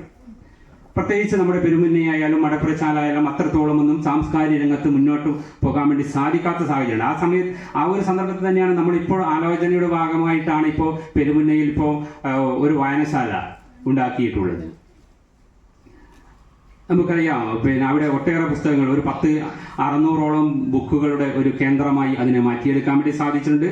അടുത്ത് തന്നെ അത് ലൈബ്രറി കൗൺസിൽ ഉൾപ്പെടെ രജിസ്റ്റർ ചെയ്യുന്ന ഇതിനുള്ള ഇടപെടലുകൾ അവിടെ നടക്കുന്നുണ്ട്. ഒരു സാംസ്കാരിക കേന്ദ്രമായി ഇത്തരം വേദികൾ നമുക്ക് മാറ്റിയെടുക്കാൻ വേണ്ടി സാധിക്കേണ്ടതുണ്ട് എന്നുള്ളതായി അതുമായി ബന്ധപ്പെട്ടുകൊണ്ട് സൂചിപ്പിക്കാനുള്ളത് ഇവിടെ സൂചിപ്പിച്ചിട്ടുണ്ട്. ശശിയേട്ടൻ്റെ അനുസ്മരണം നമുക്കറിയാം, നമുക്കെല്ലാം വ്യക്തിപരമായി അറിയുന്ന ഒരു വ്യക്തിയായിരുന്നു. നമ്മുടെ വായനശാല രൂപീകരണ സമയത്ത് വായനാ ഗ്രന്ഥാലയം ആൻഡ് വായനശാല എന്ന് പേര് നൽകി നമ്മളൊരു വായനശാല രൂപീകരിച്ചപ്പോൾ ഇങ്ങോട്ട് വന്ന് താല്പര്യപൂർവ്വം മെമ്പർഷിപ്പ് എടുക്കുകയും വളരെ താല്പര്യപൂർവ്വം വായനയെല്ലാം മരിച്ചുകൊണ്ടിരിക്കുന്ന ഈ ഒരു കാലഘട്ടത്തിൽ താല്പര്യപൂർവ്വം പുസ്തകങ്ങളെടുത്ത് വായിക്കുവാൻ സന്നദ്ധമായിട്ടുള്ള ഒരു വ്യക്തിത്വത്തിന്റെ ഉടമയായിരുന്നു ശശിയേട്ടൻ എന്നത്. എന്തുകൊണ്ടും ശശിയേട്ടന് അനുയോജ്യമായ ഒരു അനുസ്മരണം തന്നെയാണ് അദ്ദേഹത്തിന്റെ പേരിൽ ഒരു ലൈബ്രറി തുടങ്ങുക എന്നുള്ളത്. അതിന് പിന്നെ മുൻകൈ എടുത്തിട്ടുള്ള ഇതിന്റെ ബന്ധപ്പെട്ട ഭാരവാഹികളെ ഈ സന്ദർഭത്തിൽ അഭിനന്ദിക്കുന്നതിന് വേണ്ടി ഞാൻ തയ്യാറാവുകയാണ്. അതുകൊണ്ട് എന്താണോ ശ്രീനാരായണ ഗുരു ഉദ്ദേശിച്ചിട്ടുള്ളത്, അവരുടെ സങ്കല്പം എന്താണോ, അവരുടെ ആശയം എന്താണോ, അതിന്റെ യാഥാർത്ഥ്യ വസ്തുതകളിലേക്ക് ഇറങ്ങിച്ചെന്ന് അത് ആളുകളെ പഠിപ്പിക്കുവാനും നമ്മുടെ നാടിന്റെ കൂട്ടായ്മകൾ വളർത്തിയെടുക്കുവാനും ഉള്ള വലിയ ഒരു ഉദ്യമത്തിൽ ഈ ശ്രീനാരായണ ഗുരു മഠം പെരുമുന്ന യൂണിറ്റ് ഒരുക്കിയിട്ടുള്ള ഈ സംവിധാനത്തിന് എല്ലാവിധ ആശംസകളും നേരുന്നു. അതോടൊപ്പം തന്നെയാണ് വനിതാ വേദി ഇവിടെ ഉദ്ഘാടനം കൂടി ഇവിടെ നടക്കുകയാണ്. നമുക്കറിയാം, വനിത എന്ന് പറയുന്നത് ഈ ഒരു കാലഘട്ടത്തിൽ ഒഴിച്ചുകൂടാൻ വേണ്ടി കഴിയാത്ത ഒരു സംവിധാനമാണ്, അല്ലേ? ഇത് നമ്മുടെ ഏത് സംഘടനകൾക്കും ഇപ്പോൾ ഏതൊരു പരിപാടിയുടെയും മുൻനിരയിൽ നിൽക്കുന്നത് വനിതകളാണ്. സ്ത്രീ ശാക്തീകരണത്തിന്റെ ഒരു കാലഘട്ടത്തിലാണ് നാം ഇന്ന് നിൽക്കുന്നത്. പ്രത്യേകിച്ച് കേരളം ലൈംഗിക സമത്വത്തിലേക്ക് നടന്നുകൊണ്ടിരിക്കുകയാണ്. ഇവിടെ പിന്നെ നമ്മൾ സൂചിപ്പിക്കുകയുണ്ടായി, നമ്മളെ കുട്ടികളുടെ പിന്നെ പുതിയ നമ്മുടെ എന്താ പറയുക, ഒരു പകർച്ചവ്യാധികൾ പോലെ വൃദ്ധസദനങ്ങളുടെ ഒരു വളർച്ചയുണ്ടാകുന്നു എന്നെല്ലാം ആശങ്കപ്പെട്ടിട്ട് ഒരു കാര്യമില്ല കേട്ടോ. അങ്ങനെയാണ് ഈ നാടിന്റെ പോക്ക്. പ്രത്യേകിച്ച് നമ്മുടെ പിന്നെ കേരളം എന്ന് പറയുന്നത് വികസന രാജ്യങ്ങളോട് കിടപിടിക്കുകയാണ്. ഈ നമ്മുടെ സാമൂഹ്യപരമായ വളർച്ചയുടെ സാമൂഹ്യമായ മുന്നേറ്റത്തിന്റെ ഒരു അളവുകോൽ പരിശോധിക്കുമ്പോൾ ഈ നിലയിലേക്കാണ് മുന്നോട്ട് പോകുന്നത് എന്ന് കാണാൻ വേണ്ടി സാധിക്കും. അവിടെ കുടുംബ ബന്ധങ്ങൾക്കോ അല്ലെങ്കിൽ മറ്റ് വിവാഹ ബന്ധങ്ങൾക്കൊന്നും വലിയ പ്രാധാന്യം ഉണ്ടായിക്കൊള്ളണമെന്നില്ല. ഇത്രയും കാലം നമ്മൾ ചിന്തിച്ചിരുന്നത് ഞാനും എൻ്റെ കുടുംബവും എൻ്റെ ഭാര്യയും എന്നായിരുന്നുവെങ്കിൽ അവിടെ കുടുംബങ്ങൾക്കോ ഭാര്യക്കോ മക്കൾക്കോ ഒന്നും പ്രസക്തിയില്ലാത്ത ഒരു കാലഘട്ടം വളർന്നുകയാണ്. പക്ഷെ ഒന്ന് വളരെ അത്യാവശ്യമാണ് കേട്ടോ, ഫോണില്ലാതെ നമുക്കൊരു മണിക്കൂർ ജീവിക്കാൻ കഴിയും. സ്വന്തം കുട്ടിയെ കണ്ടില്ലെങ്കിൽ, ഭാര്യ ഒന്നിച്ചില്ലെങ്കിൽ നമുക്ക് എത്രയോ ദിവസങ്ങളോളം ജീവിക്കും, ഒരു പ്രയാസവുമില്ല. പക്ഷെ എൻ്റെ ഫോണും ഞാനും എന്ന നിലയിലേക്ക് നമ്മുടെ നാട് മാറിക്കൊണ്ടിരിക്കുന്നു എന്നുള്ളതാണ് ഈ ഒരു കാലഘട്ടത്തിന്റെ പ്രത്യേകത. ഒരുപക്ഷെ ഇന്നലകളിൽ എനിക്ക് തോന്നുന്നു നാം ചർച്ച ചെയ്യപ്പെടുമ്പോൾ, ഒരു 10 വർഷം മുന്നേ ചർച്ച ചെയ്യപ്പെടുമ്പോൾ, ജാതി വ്യവസ്ഥകൾക്ക് വിവാഹമൊക്കെ ഒരു വല്ലാത്ത ജാതിക്കകത്ത് തന്നെ വേണം എന്നെല്ലാമുള്ള ഒരു പിടിവാശി പിടിക്കുന്ന ഒരു സമൂഹമുണ്ടായിരുന്നു. ഇന്ന് പെണ്ണ് കിട്ടാതായപ്പോൾ കുഴപ്പമില്ല, ജാതി ഏതായാലും കുഴപ്പമില്ല, ഏതെങ്കിലും ഒരു കുട്ടിയെ കല്യാണം കഴിച്ചാൽ മതി എന്ന നിലയിലേക്ക് രക്ഷിതാക്കൾ മാറി. ശ്രീനാരായണ ഗുരു മുന്നേ പറഞ്ഞിരുന്നെങ്കിൽ കുഴപ്പമില്ല എന്ന് പറഞ്ഞിരുന്നു, നമുക്ക് മാറാൻ വേണ്ടി കഴിഞ്ഞു. ഇനി വരാൻ വേണ്ടി പോകുന്ന സമൂഹം എന്ന് പറയുന്നത് വിവാഹമേ വേണ്ട എന്നുള്ളതായിരിക്കും. നിങ്ങൾ ആരും ഭയപ്പെടേണ്ടതില്ല. ആ നിലയിലേക്കാണ് നമ്മുടെ സമൂഹത്തിന്റെ പോക്ക്. കുടുംബജീവിതമൊന്നും ഇനി അങ്ങനെ വല്ലാണ്ട് പുതിയ ജനറേഷൻ ആഗ്രഹിക്കും എന്നൊന്നും എനിക്ക് തോന്നുന്നു. ഇപ്പോൾ മാറുന്ന കാലഘട്ടത്തിന്റെ അത് ആകെ വല്ലാത്ത മോശമാണെന്നും പറയില്ല. വെസ്റ്റേൺ രാജ്യങ്ങളിലൊക്കെ അങ്ങനെയാണ്. ഒരു കാലഘട്ടത്തിന്റെ മാറ്റം സ്വാഭാവികമായി അനിവാര്യമാണ്. ആ മാറ്റത്തോടൊപ്പം നമുക്ക് യാത്ര ചെയ്യുക എന്നുള്ളതേ ഉള്ളൂ. അങ്ങനെ വരുമ്പോൾ കുറേ കഴിഞ്ഞ കാലങ്ങളിൽ കുറേ മൂല്യശോഷണങ്ങൾ ഉണ്ടാകും. അത്തരം സന്ദർഭങ്ങളിലും സാമൂഹ്യ നന്മയും മനുഷ്യത്വവും കൈമുതലാക്കാൻ വേണ്ടി ഇത്തരം സംവിധാനങ്ങളെ നമുക്ക് ഉപയോഗപ്പെടുത്താൻ വേണ്ടി സാധിക്കണം. ഞാൻ ദീർഘിപ്പിക്കുകയല്ല, ഒരു ആശംസ എന്നുള്ള നിലയ്ക്ക് പെരുമുന്നയിലെ ഗ്രന്ഥാലയം ആൻഡ് വായനശാലയുടെ എല്ലാ ആശംസകളും ഈ പരിപാടിക്ക് നേരുകയാണ്. തുടർന്ന് അങ്ങോട്ടുള്ള എല്ലാ സഹകരണവും നമ്മുടെ വായനശാലയ്ക്ക് നൽകും എന്നുള്ളത് സംബന്ധിച്ചുകൊണ്ട് ഞാൻ നിർത്തുകയാണ്. എല്ലാവർക്കും അഭിവാദനം. പറയാമെന്ന് എഴുതിയിട്ടുണ്ട്. അവനുണ്ടോ ഇവിടെ? ശാസ്ത്രമുണ്ടോ അല്ലേ? അവനെ വിളിച്ചേ, അവനെ ഏറ്റിട്ട് പോവാണ്. ബഹുമാനപ്പെട്ട നമ്മളെ ഈ കുടുംബ സദസ്സിൻ്റെ അധ്യക്ഷൻ ശ്രീ മൻമോഹൻ സാർ അവരുകളെ, നമ്മളെ ഈ സംഗമം ഉദ്ഘാടനം ചെയ്ത നമ്മൾക്കെല്ലാം ഏറെ പ്രിയപ്പെട്ട ഡോക്ടർ രാമേന്ദ്രൻ അവരുകളെ, വേദിയിലിരിക്കുന്ന മടപ്പുര പുരളിമല ശ്രീ മടപ്പുര ക്ഷേത്രത്തിലെ പ്രസിഡന്റ് ശ്രീ കെ മോഹൻദാസ്, വേദിയിലിരിക്കുന്ന മറ്റ് വിശിഷ്ട വ്യക്തികളെ, ഈ ചടങ്ങിന് ഇവിടെ എത്തിച്ചേർന്ന മറ്റ് സദസ്സിലുള്ളവർ, നമുക്കറിയാം നമ്മൾ ഇപ്പം ഓരോ മാസക്കാലമായിട്ട് നമ്മളെ ഈ ഗുരുമഠം ഉദ്ഘാടനം കഴിഞ്ഞതിന് ശേഷം വിവിധ പരിപാടികളിലൂടെ മന്മഥൻ സാർ പറഞ്ഞു കഴിഞ്ഞിരിക്കുകയാണ്. നമ്മളെ ഉദ്ഘാടനം നല്ല രീതിയിൽ തന്നെ നടന്നു. അറിയപ്പെടുന്ന കണ്ണൂർ ജില്ലയിൽ തന്നെ അറിയപ്പെടുന്ന ഒരു ചടങ്ങായി നമുക്കതിനെ മാറ്റിയെടുക്കാനും നല്ല ഗംഭീരമായിട്ട് പ്രചരണങ്ങളിലും എല്ലാം ഇത് എത്തപ്പെടാനും നമുക്ക് സാധിച്ചിട്ടുണ്ട്. ഇന്നിപ്പോൾ പറഞ്ഞു 180 മെമ്പർമാരാണ് നമുക്ക് ഇവിടെ ഉള്ളത്. അത് വിപുലീകരിച്ച് ഈ കണ്ണൂർ ജില്ലയിലെ മലയോര മേഖലകളിൽ ഉള്ള ആൾക്കാരെയും കൂടെ നമ്മളെ ഇതിൽ ഉൾക്കൊള്ളിക്കുകയും ഇതിൻ്റെ കീഴിൽ തന്നെ നമ്മളെ ഈ ഗുരുവിൻ്റെ ശാഖകളും ഒക്കെ ആയി മറ്റുള്ള മേഖലകളിലും ഇതിൻ്റെ ശാഖകൾ ഉണ്ടാകട്ടെ എന്ന് ഞാൻ ആദ്യമായിട്ട് ആശംസിക്കുകയാണ്. ഞാനിപ്പോൾ ഇവിടെ വന്നത് നമ്മളെ 50 വർഷം സേവനരംഗത്ത് പ്രവർത്തിക്കുന്ന ഡോക്ടറെ ആദരിക്കൽ ചടങ്ങിന് വേണ്ടിയിട്ടാണ് എന്നെ ഇവിടെ ക്ഷണിച്ചിട്ടുള്ളത്. നമുക്കറിയാം നമ്മുടെ കഴിഞ്ഞ കാരണന്മാരുടെ കാലത്ത്, അതായത് കുടിയേറി മലബാറിൽ തിരുവിതാംകൂറിൽ നിന്ന് കുടിയേറി നമ്മളെ ഈ മലബാറിലേക്ക് വന്ന കാലഘട്ടത്തിൽ നമുക്കിവിടെ പ്രധാനപ്പെട്ട ആശുപത്രിയായിട്ടുള്ളത് ഒന്ന് തൊണ്ടിയിലുള്ള തങ്കത്തിൻ്റെ ആശുപത്രിയായിരുന്നു. പിന്നെയുള്ളതായിരുന്നു നമ്മുടെ പേരാവൂര് ഭാസ്കരൻ ഡോക്ടറെ ആശുപത്രി. രാമചന്ദ്രൻ ഡോക്ടറെ ചേട്ടനാണ് ഭാസ്കരൻ ഡോക്ടർ. അന്ന് നമ്മളെയൊക്കെ സത്യത്തിൽ നമ്മളൊക്കെ ഒരു കുടുംബ ഡോക്ടറായിരുന്നു അന്ന് ഭാസ്കരൻ ഡോക്ടർ. അതിൻ്റെ എൻ്റെയൊക്കെ ഓർമ്മ വരുന്ന നമ്മുടെ അന്നത്തെ കാലത്ത് ജീവിച്ചുകൊണ്ടിരുന്നത് നമ്മുടെ കുടിയേറി വന്ന ആൾക്കാരുടെ ഒരു പ്രധാന വരുമാന മാർഗം പശുവിനെ വളർത്തി പാല് വിറ്റിട്ടായിരുന്നു. അപ്പോൾ ഈ പാല് ഇപ്പോൾ ഇവിടെയുള്ള നമ്മുടെ കുടുംബങ്ങളിൽ പ്രധാനപ്പെട്ട ഏറ്റവും കൂടുതൽ പാല് നമ്മുടെ കുടുംബത്തിലായിരുന്നു പശുവിനെ വളർത്തലും കാര്യങ്ങളും. അതുപോലെ തന്നെ ആക്കപ്പാറക്കാർ, കടകലിക്കാർ, മാളികക്കാർ, അങ്ങനെ ദിവസങ്ങളോളം ഈ പാലും കൊണ്ട് അന്നത്തെ കാലത്ത് നമ്മൾ നടന്നു പോയിട്ട് പേരാവൂർ ഹോട്ടലുകളിലും കടകളിലെല്ലാം പാല് വിതരണം ചെയ്യുകയും, പക്ഷേ നമ്മളെ വീട്ടിൽ നിന്ന് കൊടുക്കുന്നത് നമ്മളെ ഭാസ്കരൻ ഡോക്ടറെ വീട്ടിലാണ് നമ്മൾ പാല് കൊടുക്കുന്നത്. എത്രയോ കാലങ്ങളായി ഇവരിവിടുന്ന് ആശുപത്രിയിൽ നിന്ന് ആ കുൽസിലമുക്കിലേക്ക് താമസം മാറുന്ന കാലം വരെ ഞങ്ങൾ പാല് കൊടുത്തുകൊണ്ടിരുന്നത്. പ്രത്യേകിച്ച് ഞങ്ങളുമായിട്ട് ആ കുടുംബമായിട്ട് ഡോക്ടറെ കുടുംബമായിട്ട് അത്ര ഒരു ബന്ധത്തിലായിരുന്നു കഴിഞ്ഞുകൊണ്ടിരുന്നത്. സാധാരണഗതിയിൽ നമ്മൾ രാവിലെ എഴുന്നേറ്റ് പാല് കൊണ്ടുപോകാൻ രണ്ടാമത്തെ പ്രാവശ്യമാണ് ഇപ്പം ഞാനെത്തുന്നത്. കൃതജ്ഞത ആണ് എൻ്റെ കർത്തവ്യം. ഞാൻ കൂടുതൽ കാര്യങ്ങളെ സംബന്ധിച്ച് നിങ്ങൾ പറഞ്ഞു നീട്ടിക്കൊണ്ട് പോകുന്നില്ല. ആദ്യമായിട്ട് ഈ യോഗം ഉദ്ഘാടനം ചെയ്ത ബഹുമാനപ്പെട്ട രാമേന്ദ്രൻ ഡോക്ടർക്ക് കൃതജ്ഞത അർപ്പിക്കുന്നു. അതുപോലെ കെ മോഹൻദാസ്, അദ്ദേഹം ഇവിടെ എത്തി നമുക്ക് വേണ്ടി ന്യായമായ നിലയിൽ അത്യാവശ്യം സംസാരിച്ചു. അദ്ദേഹത്തിനും എൻ്റെ ഈ യോഗത്തിൻ്റെ പേരിൽ കൃതജ്ഞത അർപ്പിക്കുന്നു. അതുപോലെ ഇവിടെ സന്നിഹിതരായിട്ടുള്ള ഈ വേദിയിലും സദസ്സിലും എല്ലാം സന്നിഹിതരായിട്ടുള്ള എല്ലാവർക്കും, പങ്കെടുത്ത എല്ലാവർക്കും പ്രത്യേകം നന്ദി അർപ്പിച്ചുകൊണ്ട് ഞാൻ എൻ്റെ വാക്കുകൾ ഉപസംഹരിക്കുന്നു. നന്ദി, നമസ്കാരം.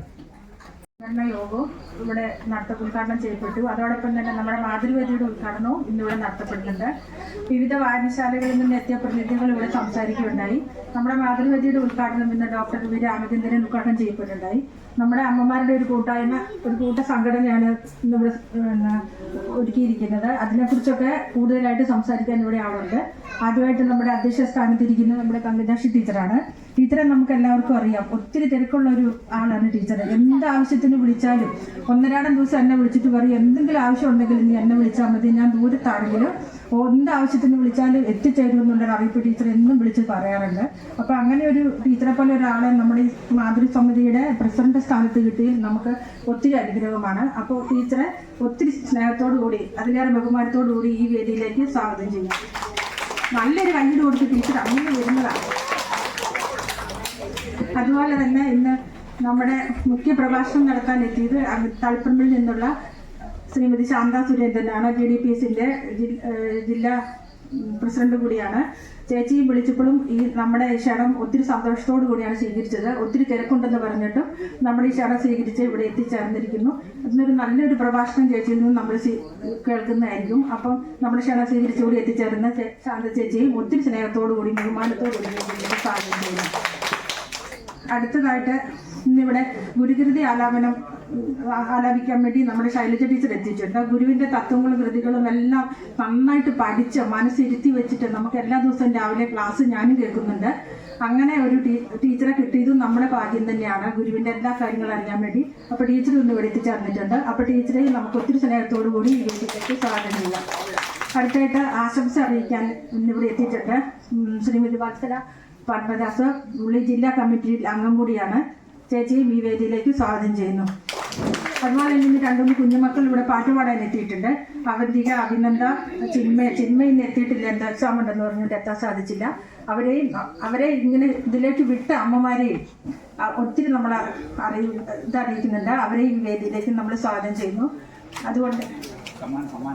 അതുകൊണ്ട് ഇന്ന് സമ്മാനം കൊണ്ട് കുട്ടിപരിഷത്തിന്റെ 3 ദിവസത്തെ ക്ലാസ്സിൽ അടുപ്പിച്ച് ക്ലാസ് കേട്ട 5 കുട്ടികളുണ്ട്. നക്ഷത്ര, കാർത്തിക്, അഭിരാമി, അർച്ചന എന്ന 5 കുട്ടികളുണ്ട്. അവർക്ക് ഇന്നിവിടെ സമ്മാനം നൽകുന്നതായിരിക്കും.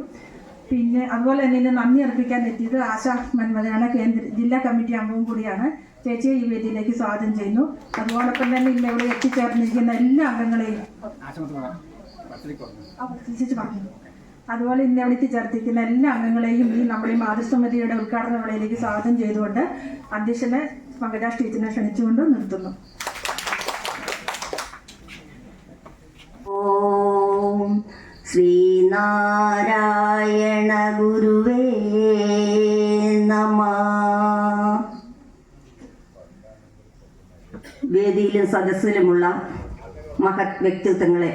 ഓരോരുത്തരെയും ഞാൻ പ്രധാനപ്പെട്ട ആൾക്കാരെയാണ് എന്നുള്ളത് ഞാൻ തിരിച്ച് പറയുന്നില്ല. കാരണം എല്ലാവരിലും മഹത്വങ്ങളുണ്ട്. എല്ലാവരും ഇവിടെ സുപ്രധാനികളാണ്. ഓരോ കാര്യത്തിനും എല്ലാവർക്കും തത്തുല്യമായ ഉത്തരവാദിത്തമുണ്ട്. അവരുടെ പ്രവർത്തനങ്ങൾക്ക് വിലയുണ്ട് എന്നുള്ളതാണ് ഞാൻ മനസ്സിലാക്കിയിരിക്കുന്നത്. ഇവിടെ വളരെ പ്രധാനപ്പെട്ട കാര്യങ്ങൾ തൊട്ടു മുൻപ് നടന്ന യോഗത്തിൽ നടക്കുകയുണ്ടായി. അതിനെല്ലാം നമ്മളെല്ലാം സാക്ഷികളാണ്. എന്നാൽ രണ്ടാമത്തെ ഈ യോഗം മാതൃസഭയുടേതാണ്. മാതൃസഭയുടെ ഉത്തരവാദിത്വം വളരെ കുറവല്ല, വളരെ വലിയ ഉത്തരവാദിത്തമാണ്. ഒരു കുടുംബത്തിൻ്റെ എല്ലാ ഘടനകളിലും എല്ലാ കാര്യങ്ങളിലും ഉത്തരവാദിത്വത്തോടുകൂടി, വലിയ മനസ്സോടുകൂടി, എളിമയുള്ള ചിന്തയോടുകൂടി, എളിമയുള്ള സമീപനത്തോടുകൂടി നമ്മൾ എത്തിപ്പെടേണ്ട ഒരു സ്ഥലമാണ് ഗ്രഹ അന്തരീക്ഷവും അതിനോടനുബന്ധപ്പെട്ട സ്ഥലങ്ങളും. അവിടെ എല്ലാവരും അമ്മമാരുടെ കണ്ണും കൈയും കരളും എപ്പോഴും ഉണ്ടായിരിക്കണം. ഇന്നത്തെ കാലം പറയുകയാണെങ്കിൽ നമ്മൾ ന്യൂ ജനറേഷനാണ്. ന്യൂ ജനറേഷൻ കാലം എന്ന് പറഞ്ഞാൽ കുട്ടികളെല്ലാം നമ്മൾ പണ്ടുള്ള കാലത്തെ പോലെയല്ല. പണ്ടുള്ള കാലത്ത് പറയുകയാണെങ്കിൽ വിദ്യാഭ്യാസം ചില സവർണരിൽ മാത്രം അവരിൽ മാത്രം അടങ്ങി നിന്നിരുന്ന ഒരു കാലഘട്ടമായിരുന്നു. എല്ലാവർക്കും വിദ്യാഭ്യാസം നേടാനുള്ള സാഹചര്യം കൊടുത്തിരുന്നില്ല സവർണർ. അവിടെ നിന്ന് ധാരാളം സാമൂഹ്യ പ്രവർത്തകരുടെ കടന്നുകയറ്റം കൊണ്ട്, അവരുടെ തുടർച്ചയായ ഇടപെടലുകൾ കൊണ്ട് നമുക്ക് എല്ലാവർക്കും സാമൂഹ്യമായിട്ട് തന്നെ എല്ലാ ജനങ്ങൾക്കും വിദ്യാഭ്യാസം നേടാനുള്ള സാഹചര്യം സൃഷ്ടിക്കുകയുണ്ടായി. അങ്ങനെയാണ് നമ്മുടെ എല്ലാ ജനങ്ങളും ഈ വിദ്യാഭ്യാസ രംഗത്തേക്കും മറ്റുള്ള മേഖലകളിലേക്കും കടന്നു കയറിയിട്ടുള്ളത്, അവരത് സ്വായത്തമാക്കിയിട്ടുള്ളത്. അങ്ങനെ വിദ്യാഭ്യാസം നേടിയതിന്റെ ഫലമായി നമ്മളെക്കാൾ ഉയർന്ന വിദ്യാഭ്യാസം കൊടുക്കാൻ രക്ഷിതാക്കൾ കുട്ടികൾക്ക് സാഹചര്യം ഒരുക്കി കൊടുക്കുക. അതിനുള്ള എല്ലാ സാമ്പത്തിക കാര്യങ്ങളും ഉത്തരവാദിത്വത്തോടുകൂടി മാതാപിതാക്കൾ നേടിക്കൊടുക്കുകയും ചെയ്തതിന്റെ ഫലമായി ഇന്ന് എല്ലാ മക്കളും വിദേശ രാജ്യങ്ങളിലാണ്. മാതാപിതാക്കൾ സങ്കടമില്ല, എൻ്റെ മകൻ അല്ലെങ്കിൽ മകൾ വളരെ വലിയ നിലയിലേക്ക് ഉയർന്നു പോകണം, അവൻ്റെ ജീവിതം സുരക്ഷിതമാക്കണം. അതാണ് എല്ലാ മാതാപിതാക്കളുടെയും പ്രതീക്ഷ. അതിനുവേണ്ടി നാം കഷ്ടപ്പെട്ടു, അതിനുവേണ്ടി നമ്മൾ കഷ്ടപ്പെട്ടുകൊണ്ടിരിക്കുന്നു. നമ്മൾ സങ്കടമില്ല. പക്ഷേ കുടുംബങ്ങളിൽ ഒറ്റപ്പെട്ടു പോകുന്ന ചില സാഹചര്യങ്ങളുണ്ട്. അവര് വിവാഹം കഴിഞ്ഞ് അവിടെ ജോലിയുള്ള ആളെയും കൂടി വിവാഹം കഴിച്ചു കഴിയുമ്പോൾ അവരുടെ കുടുംബമായി അവർ വിദേശ രാജ്യങ്ങളിൽ അതെ പാശ്ചാത്യ സംസ്കാരത്തിന് അടിമകളായിക്കൊണ്ട് സ്വന്തം കുടുംബത്തിലെ കുടുംബാംഗങ്ങളെ ബന്ധങ്ങൾ മറന്നുപോയ ചില സാഹചര്യങ്ങൾ മിക്ക വീടുകളിലും കാണപ്പെടുന്നുണ്ട്. അങ്ങനെയുള്ള ഒറ്റപ്പെട്ടു പോയ മാതാപിതാക്കളെയും മുത്തശ്ശന്മാരെയും മുത്തശ്ശിമാരെയും കുടുംബാംഗങ്ങളെയും അനാഥാലയങ്ങളിൽ കൊണ്ടുപോയി നടതള്ളിക്കളഞ്ഞ് ഒരു കൂട്ടം നമ്മൾ പ്രതീക്ഷയോടെ വളർത്തുകയും നല്ല സുരക്ഷിതമായ ജീവിതം കൈവരിക്കാൻ സഹായിക്കുകയും ചെയ്തിട്ടുള്ള മക്കൾ നമ്മെ മറന്നുപോകുന്ന കാലഘട്ടത്തിലൂടെയാണ് നാം ഇന്ന് കടന്നു പോകുന്നത്. അപ്പോൾ അങ്ങനെയുള്ള ഒരു സാഹചര്യത്തെ അതിജീവിക്കണമെങ്കിൽ ഇന്ന് നമ്മോടൊപ്പം ജീവിക്കുന്ന ആളുകളെ ചേർത്ത് പിടിച്ചുകൊണ്ട് നമ്മളോടൊപ്പം ജീവിക്കുന്ന കൊച്ചു കുഞ്ഞുങ്ങളെ തുടങ്ങി നമ്മളുടെ സംസ്കാരത്തിൻ്റെയും നമ്മുടെ പ്രാർത്ഥനയുടെയും നമ്മുടെ ദൈവികമായിട്ടുള്ള അവസ്ഥാന്തരീക്ഷങ്ങളും അവർക്ക് പകർന്നു കൊടുത്തുകൊണ്ട് മുത്തശ്ശിമാരും മുത്തശ്ശന്മാരും കുടുംബാംഗങ്ങളും വളരെയധികം സാഹസികമായി ഇടപെടേണ്ടുന്ന ഒരു കാലഘട്ടമാണ് ഇന്ന് നാം അതിജീവിച്ചുകൊണ്ടിരിക്കുന്നത്. അതുകൊണ്ട് നമ്മളെല്ലാവരും മാതാപിതാക്കൾ, അമ്മമാർ മാത്രമല്ല, മാതൃസഭ എന്ന് പറഞ്ഞാൽ ഒരു സംഘടന, അതിനുവേണ്ടി കുറേയധികം പ്രയത്നം ചെയ്യല് കുടുംബാംഗങ്ങളുടെ പുരുഷന്മാരുടെ എല്ലാ സഹായം നമുക്ക് ആവശ്യമാണ്. നീതിപരമായിട്ടുള്ള എല്ലാ സഹായങ്ങളും സ്വീകരിച്ചുകൊണ്ട് നമ്മൾ മുന്നേറുകയാണ്. ഒരു ശരിക്കും പറയുകയാണെങ്കിൽ ഈ സാംസ്കാരികമായിട്ടുള്ള ഒരു നല്ല ഇടപെടലാണ് നാം ഇവിടെ കാഴ്ചവെക്കേണ്ടത്. അതിന് ഈ പ്രദേശത്ത് ധാരാളം മനുഷ്യരുണ്ട്. ഞാനും ശൈലജയും പിന്നെ കുറച്ച് മന്മഥൻ മാഷും പിന്നെ രാജീവനും പിന്നെ ആശയും കൂടി ഞങ്ങൾ കഴിഞ്ഞ ദിവസം ഞാൻ 2 കുഞ്ഞും മക്കളെയും കൊണ്ട് വന്ന് എല്ലാ വീടുകളിലും, ഞാൻ എൻ്റെ ഭർത്താവ് ഉണ്ടായിരുന്നു, എല്ലാ വീടുകളിലും കയറി എല്ലാവരെയും ക്ഷണിച്ചിട്ടുണ്ടായിരുന്നു. അവർ ചിലപ്പോൾ ഈ മഴ കാരണമായിരിക്കാം ചിലരെല്ലാം വരാതിരുന്നത്, എന്നാലും വളരെയധികം പ്രേരിപ്പിച്ചിട്ടുണ്ട്. ഇവിടെ എന്ത് നടക്കുന്നു എന്നുള്ളത് ശ്രദ്ധിച്ചാൽ മാത്രമേ അവരിങ്ങോട്ട് കടന്നു വരികയുള്ളൂ. അവരെ ഇങ്ങോട്ട് ആകർഷിക്കാനുള്ള എന്തെങ്കിലും ഒരു പോയിന്റ്, എന്തെങ്കിലും ഒരു കാര്യം ഇവിടെ വളരെ സമുചിതമായി നമ്മൾ നടത്തിയിട്ടുണ്ടെങ്കിൽ മാത്രമേ അവരുടെയും കൂടി ശ്രദ്ധയും സഹകരണവും ഇങ്ങോട്ട് കൊണ്ടുവരാൻ പറ്റുകയുള്ളൂ. അതുകൊണ്ട് നമുക്ക് വളരെയധികം ഉത്തരവാദിത്വം ഉണ്ടെന്ന് ഞാൻ ആദ്യം സൂചിപ്പിച്ചു. അതുപോലെ നാം ഒറ്റക്കെട്ടായി ജാതി മത ഭേദമന്യേ അതിനതീതമായി രാഷ്ട്രീയപരമായിട്ടല്ല ഒരു തരത്തിലും സമ്പന്നരോ സാമ്പത്തികമായി പിന്നോക്കം നിൽക്കുന്നവരെന്നുള്ള വ്യത്യാസമില്ലാതെ എല്ലാവരും ഒറ്റക്കെട്ടായി പ്രവർത്തിക്കേണ്ടുന്ന ഒരു യൂണിറ്റാണിത്. അതിനുവേണ്ടി എല്ലാവരും സഹകരിക്കണമെന്നാണ് എനിക്ക് ഈ അവസരത്തിൽ പറയാനുള്ളത്.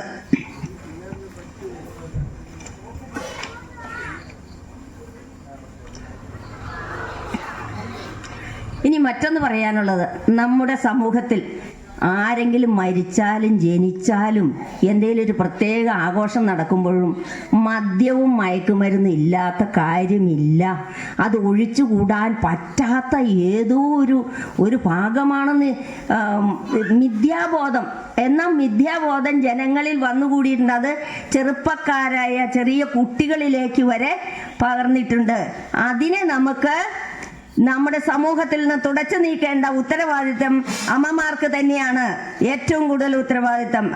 അതിന് നമ്മൾ നമ്മുടെ സഹോദരങ്ങളുടെ, നമ്മുടെ കുടുംബാംഗങ്ങളുടെ എല്ലാവരുടെയും സഹായത്തോടു കൂടി മദ്യം, മയക്കുമരുന്ന് എന്നീ ദോഷങ്ങളുള്ള വശങ്ങളെ നമുക്ക് നീക്കം ചെയ്യേണ്ടിയിരിക്കുന്നു. അതിന് എല്ലാവരും ഒറ്റക്കെട്ടായി നിൽക്കണം. എല്ലാവരും അതിനു വേണ്ടി നല്ലതുപോലെ പ്രവർത്തിക്കണം. അതിനുവേണ്ടി ഏതെല്ലാം തരത്തിലാണോ ജനങ്ങളിലേക്ക് ഈ ഒരു രീതി എത്തിച്ചുകൊണ്ട്, ഈ മയക്കുമരുന്നിനും മദ്യത്തിനും എതിരായ പ്രവർത്തനം ചെയ്തുകൊണ്ട് നമ്മൾ അവരെയും കൂടി നമ്മുടെ സമൂഹത്തിന്റെ നല്ല ഭാഗവാക്കാകാൻ സഹായിക്കുന്ന പ്രവർത്തനങ്ങൾ ചെയ്യാൻ നമ്മളെല്ലാവരും ഒറ്റക്കെട്ടായി നിൽക്കണം എന്നാണ് ഈ അവസരത്തിൽ നിങ്ങളോട് പറയാനുള്ളത്.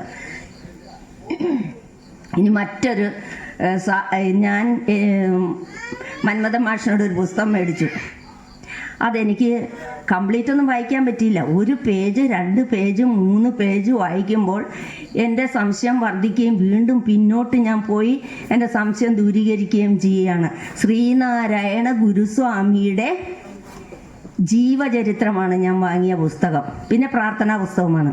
ഈ ജീവചരിത്ര പുസ്തകത്തിൽ വളരെ പ്രതിപാദിച്ചിരിക്കുന്നത് ഇദ്ദേഹം സാധാരണക്കാരിൽ സാധാരണ ആയിട്ടുള്ള ഒരു വ്യക്തിയായിരുന്നെന്ന് ഓരോ ഘടകങ്ങളിൽ നിന്ന്, ഓരോ ഘട്ടങ്ങളിൽ നിന്ന് നമുക്ക് മനസ്സിലാക്കാം. സഞ്ചരിച്ചുകൊണ്ട്, പല സ്ഥലങ്ങൾ സഞ്ചരിച്ചുകൊണ്ട്, അവിടെ നിന്നുള്ള ജനങ്ങളുടെ സഹായം അഭ്യർത്ഥിച്ചുകൊണ്ട്, സ്വീകരിച്ചുകൊണ്ട്, അവരുടെ സ്നേഹം പങ്കുവെച്ചുകൊണ്ട് അദ്ദേഹം ഒരു മനുഷ്യനാണ്. നമ്മളെല്ലാം മനുഷ്യരാണ്. യഥാർത്ഥ മനുഷ്യൻ നമ്മളിൽ തന്നെയുണ്ട്. നമ്മളിലുള്ള ദുഷ്ടചിന്തകളും ദുഷിച്ച സ്വഭാവങ്ങളും നമ്മൾ ദൂരീകരിച്ചുകൊണ്ട് നമ്മളുടെ മനസ്സിനെ ശുദ്ധീകരിക്കുക പ്രാർത്ഥനയിലൂടെ, ധ്യാനത്തിലൂടെ. പിന്നെ നാം ചെയ്യേണ്ടത് യോഗയിലൂടെ, പ്രാർത്ഥനയിലൂടെ ഒരുപാട് മഹാത്മ്യങ്ങൾ ഉൾക്കൊള്ളുന്ന പ്രവർത്തനങ്ങളാണ് അദ്ദേഹം കാഴ്ചവെച്ചിട്ടുള്ളത്. ചെറിയ ഭാഗം മാത്രമേ ഞാൻ വായിച്ചിട്ടുള്ളൂ. അതിൽ നിന്ന് എനിക്ക് മനസ്സിലാക്കാൻ കഴിയുന്ന കാര്യമാണ് നിങ്ങളുടെ മനസ്സിലേക്ക് ഞാൻ തരുന്നത്. നമ്മുടെ മനസ്സിൽ തന്നെ ദുഷ്ടചിന്തയും നല്ല ചിന്തയും ഉണ്ട്. അതിനെ പ്രാർത്ഥനയിലൂടെ, ധ്യാനത്തിലൂടെ, മനസ്സിനെ ഏകീകരിച്ചുകൊണ്ടുള്ള ധ്യാനത്തിലൂടെ, യോഗയിലൂടെ എല്ലാം നമ്മൾ നല്ലൊരു സംസ്കാരത്തിനുടമയാക്കി തീർക്കാനും നല്ലൊരു മനുഷ്യനാക്കി തീർക്കാനുമുള്ള എല്ലാ വശങ്ങളും നമ്മളിൽ തന്നെയുണ്ട്. നാം തന്നെ കണ്ടെത്തണം. നമ്മളുടെ കുടുംബത്തിനും അത് വീതിച്ചു കൊടുക്കണം. എങ്കിൽ മാത്രമേ നമ്മളും ഒരു മനുഷ്യനാകൂ, നമ്മളുടെ കുടുംബാംഗങ്ങളെ മനുഷ്യരാക്കാൻ കഴിയൂ എന്നുള്ളതാണ് ഞാൻ മനസ്സിലാക്കിയത്. ചെറിയ ഭാഗം മാത്രം വായിച്ചുകൊണ്ട് ഒരുപാട് കാര്യങ്ങൾ മനസ്സിലാക്കാനുണ്ട്. ഇനി മറ്റൊന്ന്, ശ്രീനാരായണ ഗുരുസ്വാമിയെ കുറിച്ച് നേരിട്ട് അനുഭവമുള്ള ഒരു കാര്യമാണ്. തലശ്ശേരിക്കാരനായ ഭാസ്കരൻ എന്ന ഒരാൾ റെയിൽവേ TTR ആയിരുന്നു. അത് നിങ്ങൾ കേട്ടിട്ടുണ്ടോയെന്നറിയില്ല. നല്ല അജാനുബാഹുവായി അദ്ദേഹം ഒരിക്കൽ കുറച്ച് നാളുകൾക്ക് ശേഷം ഉണ്ടാകുകയും ഇദ്ദേഹം എല്ലാവരും ഉപദ്രവിക്കുകയും ചെയ്തു. അക്രമാസക്തമായ ഒരു അന്തരീക്ഷം സൃഷ്ടിച്ച് ഇയാളെ പേടിച്ച് ജനങ്ങൾ ഓടി മാറുകയാണ് ചെയ്യുന്നത്. അങ്ങനെയായി കുടുംബാംഗങ്ങളോട് വന്ന് ഇങ്ങനെ ഇയാളുടെ ശല്യം ഇങ്ങനെ സഹിക്കാൻ പാടില്ലാതായപ്പോൾ ഭാസ്കരൻ എന്ന ആളെ ചങ്ങലക്കിടണം, ഇങ്ങനെ ഭ്രാന്താണ് ഈ ചങ്ങലക്കിടണമെന്നും കുടുംബാംഗങ്ങളോട് പറഞ്ഞപ്പോൾ വളരെ ഖേദപൂർവ്വം സങ്കടത്തോടു കൂടി അദ്ദേഹത്തെ ചങ്ങലയ്ക്ക് നാളുകളോളം ഇടുകയും അങ്ങനെ ഇരിക്കുമ്പോൾ ഈ ശ്രീനാരായണ ഗുരുസ്വാമിയെ കുറിച്ച് പറയുകയും നിങ്ങളൊന്ന് ശിവഗിരി വരെ ഇദ്ദേഹത്തെ കൊണ്ടുപോകൂ എന്ന് കുറേ ആൾക്കാർ നിർദ്ദേശിച്ചു. ഞങ്ങൾക്ക് കൊണ്ടുപോകാൻ പേടിയാണ്, ചങ്ങലക്കിട്ട ആളല്ലേ, അല്ലെങ്കിൽ തന്നെ ഭയങ്കരമായി ഞങ്ങളെ ആക്രമിക്കുക ചെയ്യുന്നത് എന്ന് പറഞ്ഞ് അവസാനം ഇദ്ദേഹത്തെ എല്ലാവരും നിർബന്ധപ്രകാരം വണ്ടിയിൽ കയറ്റി ചങ്ങലത കൊണ്ട് ബന്ധിച്ച് കൊണ്ടുപോയി ശിവഗിരിയിലെത്തി. അവിടെ എത്തിയപ്പോൾ കൂട്ടത്തിൽ ചെന്ന ബന്ധുമിത്രാദികളോട് നമ്മുടെ ശ്രീനാരായണ ഗുരുസ്വാമി ചോദിച്ചു, എന്താ കാര്യം, എന്താ വന്നത്, എവിടെന്നാ വരുന്നത്, എല്ലാം ചോദിച്ചു കഴിഞ്ഞ് ഇങ്ങനെ ഒരാളെയാണ് ഞങ്ങൾ കൊണ്ടുവന്നിരിക്കുന്നതെന്ന് പറഞ്ഞപ്പോൾ അദ്ദേഹം പറഞ്ഞു അദ്ദേഹത്തിൻ്റെ ചങ്ങലയെല്ലാം അഴിക്കുമെന്ന്. ആർക്കും ധൈര്യമില്ല, അദ്ദേഹം വളരെ പരാക്രമത്തോടു കൂടിയാണ് എല്ലാവരെയും ആക്രമിക്കുന്നത്. അങ്ങനെ ചെയ്യുമ്പോൾ ഗുരുസ്വാമി പറഞ്ഞു, അഴിച്ചു വിട്ടോളൂ, ഞാനല്ലേ പറയുന്നതെന്ന്. എന്നിട്ട് രണ്ടും കൽപ്പിച്ച് രണ്ടാൾ കൂടി ചങ്ങലയെല്ലാം നീക്കം ചെയ്തു. ആദ്യം തന്നെ ഗുരു അദ്ദേഹത്തിനൊരു പഴം കഴിക്കാൻ കൊടുത്തു. ഇത് കഴിക്കൂ എന്ന് അദ്ദേഹത്തിൻ്റെ ശാന്തമായ ആ രീതിയിൽ പോലും സംഭാഷണത്തിൽ പോലും ഒരു നിർദ്ദേശത്തിൻ്റെ ധ്വനി ഉണ്ടായിരുന്നു എന്നാണ് ഇതിൻ്റെ കൂട്ടത്തിൽ പോയ ആൾക്കാർ പറഞ്ഞത്.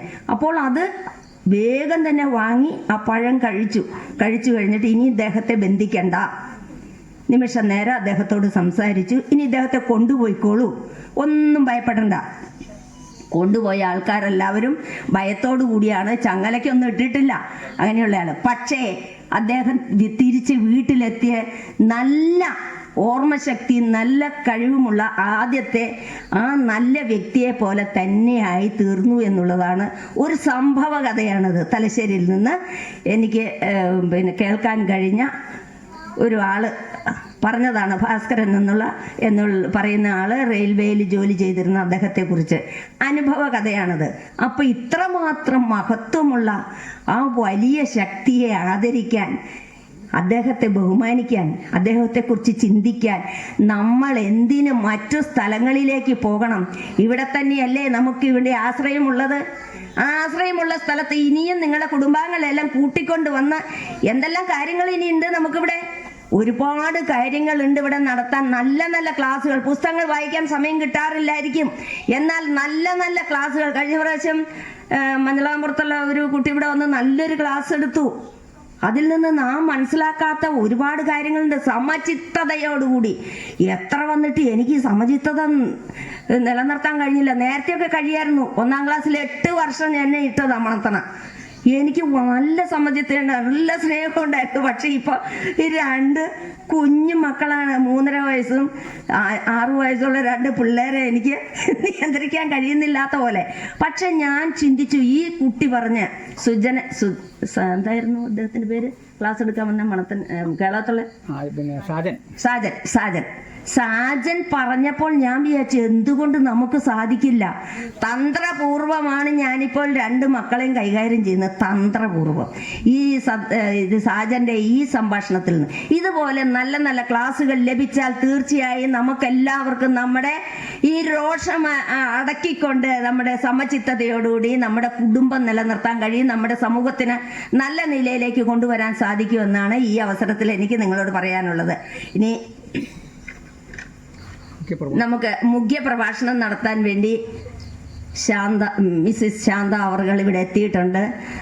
അവരെ സ്നേഹപൂർവ്വം വളരെ ബഹുമാനപൂർവ്വം ഈ വേദിയിലേക്ക് സ്വാഗതം ചെയ്യുന്നു.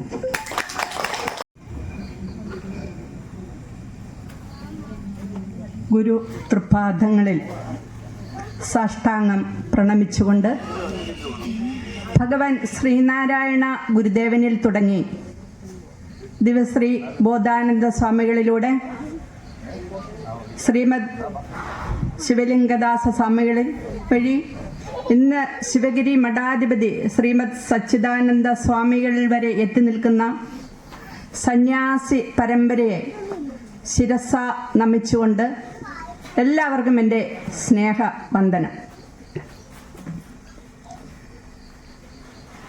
ഈ യോഗത്തിൻ്റെ അധ്യക്ഷ ശ്രീമതി പങ്കജാക്ഷി ടീച്ചർ അവர்கள், നമ്മുടെ ഈ മാതൃസഭ ഉദ്ഘാടനം ചെയ്ത് ധന്യമാക്കിയ ശ്രീ രാമചന്ദ്രൻ ഡോക്ടർ അവர்கள்,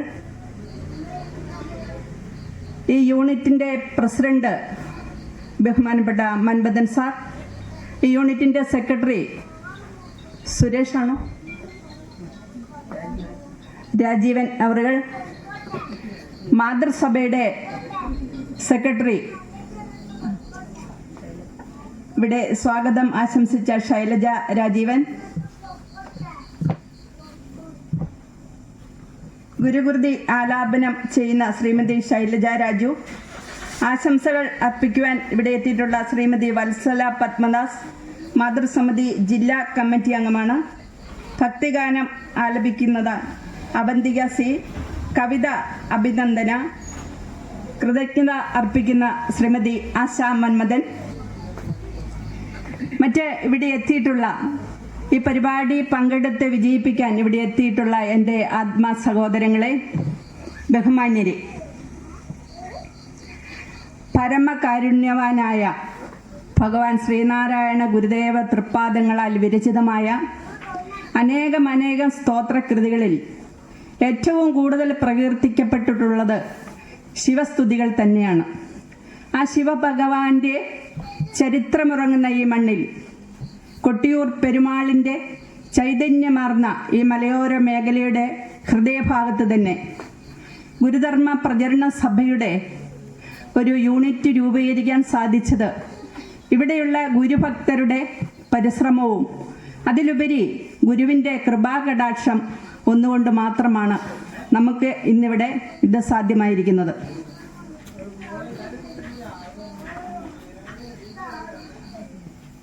ശ്രീ മന്മഥൻ സാർ, അദ്ദേഹത്തിൻ്റെ ഒരു പരിശ്രമം നമ്മൾ എടുത്തു പറയേണ്ടതുണ്ട്.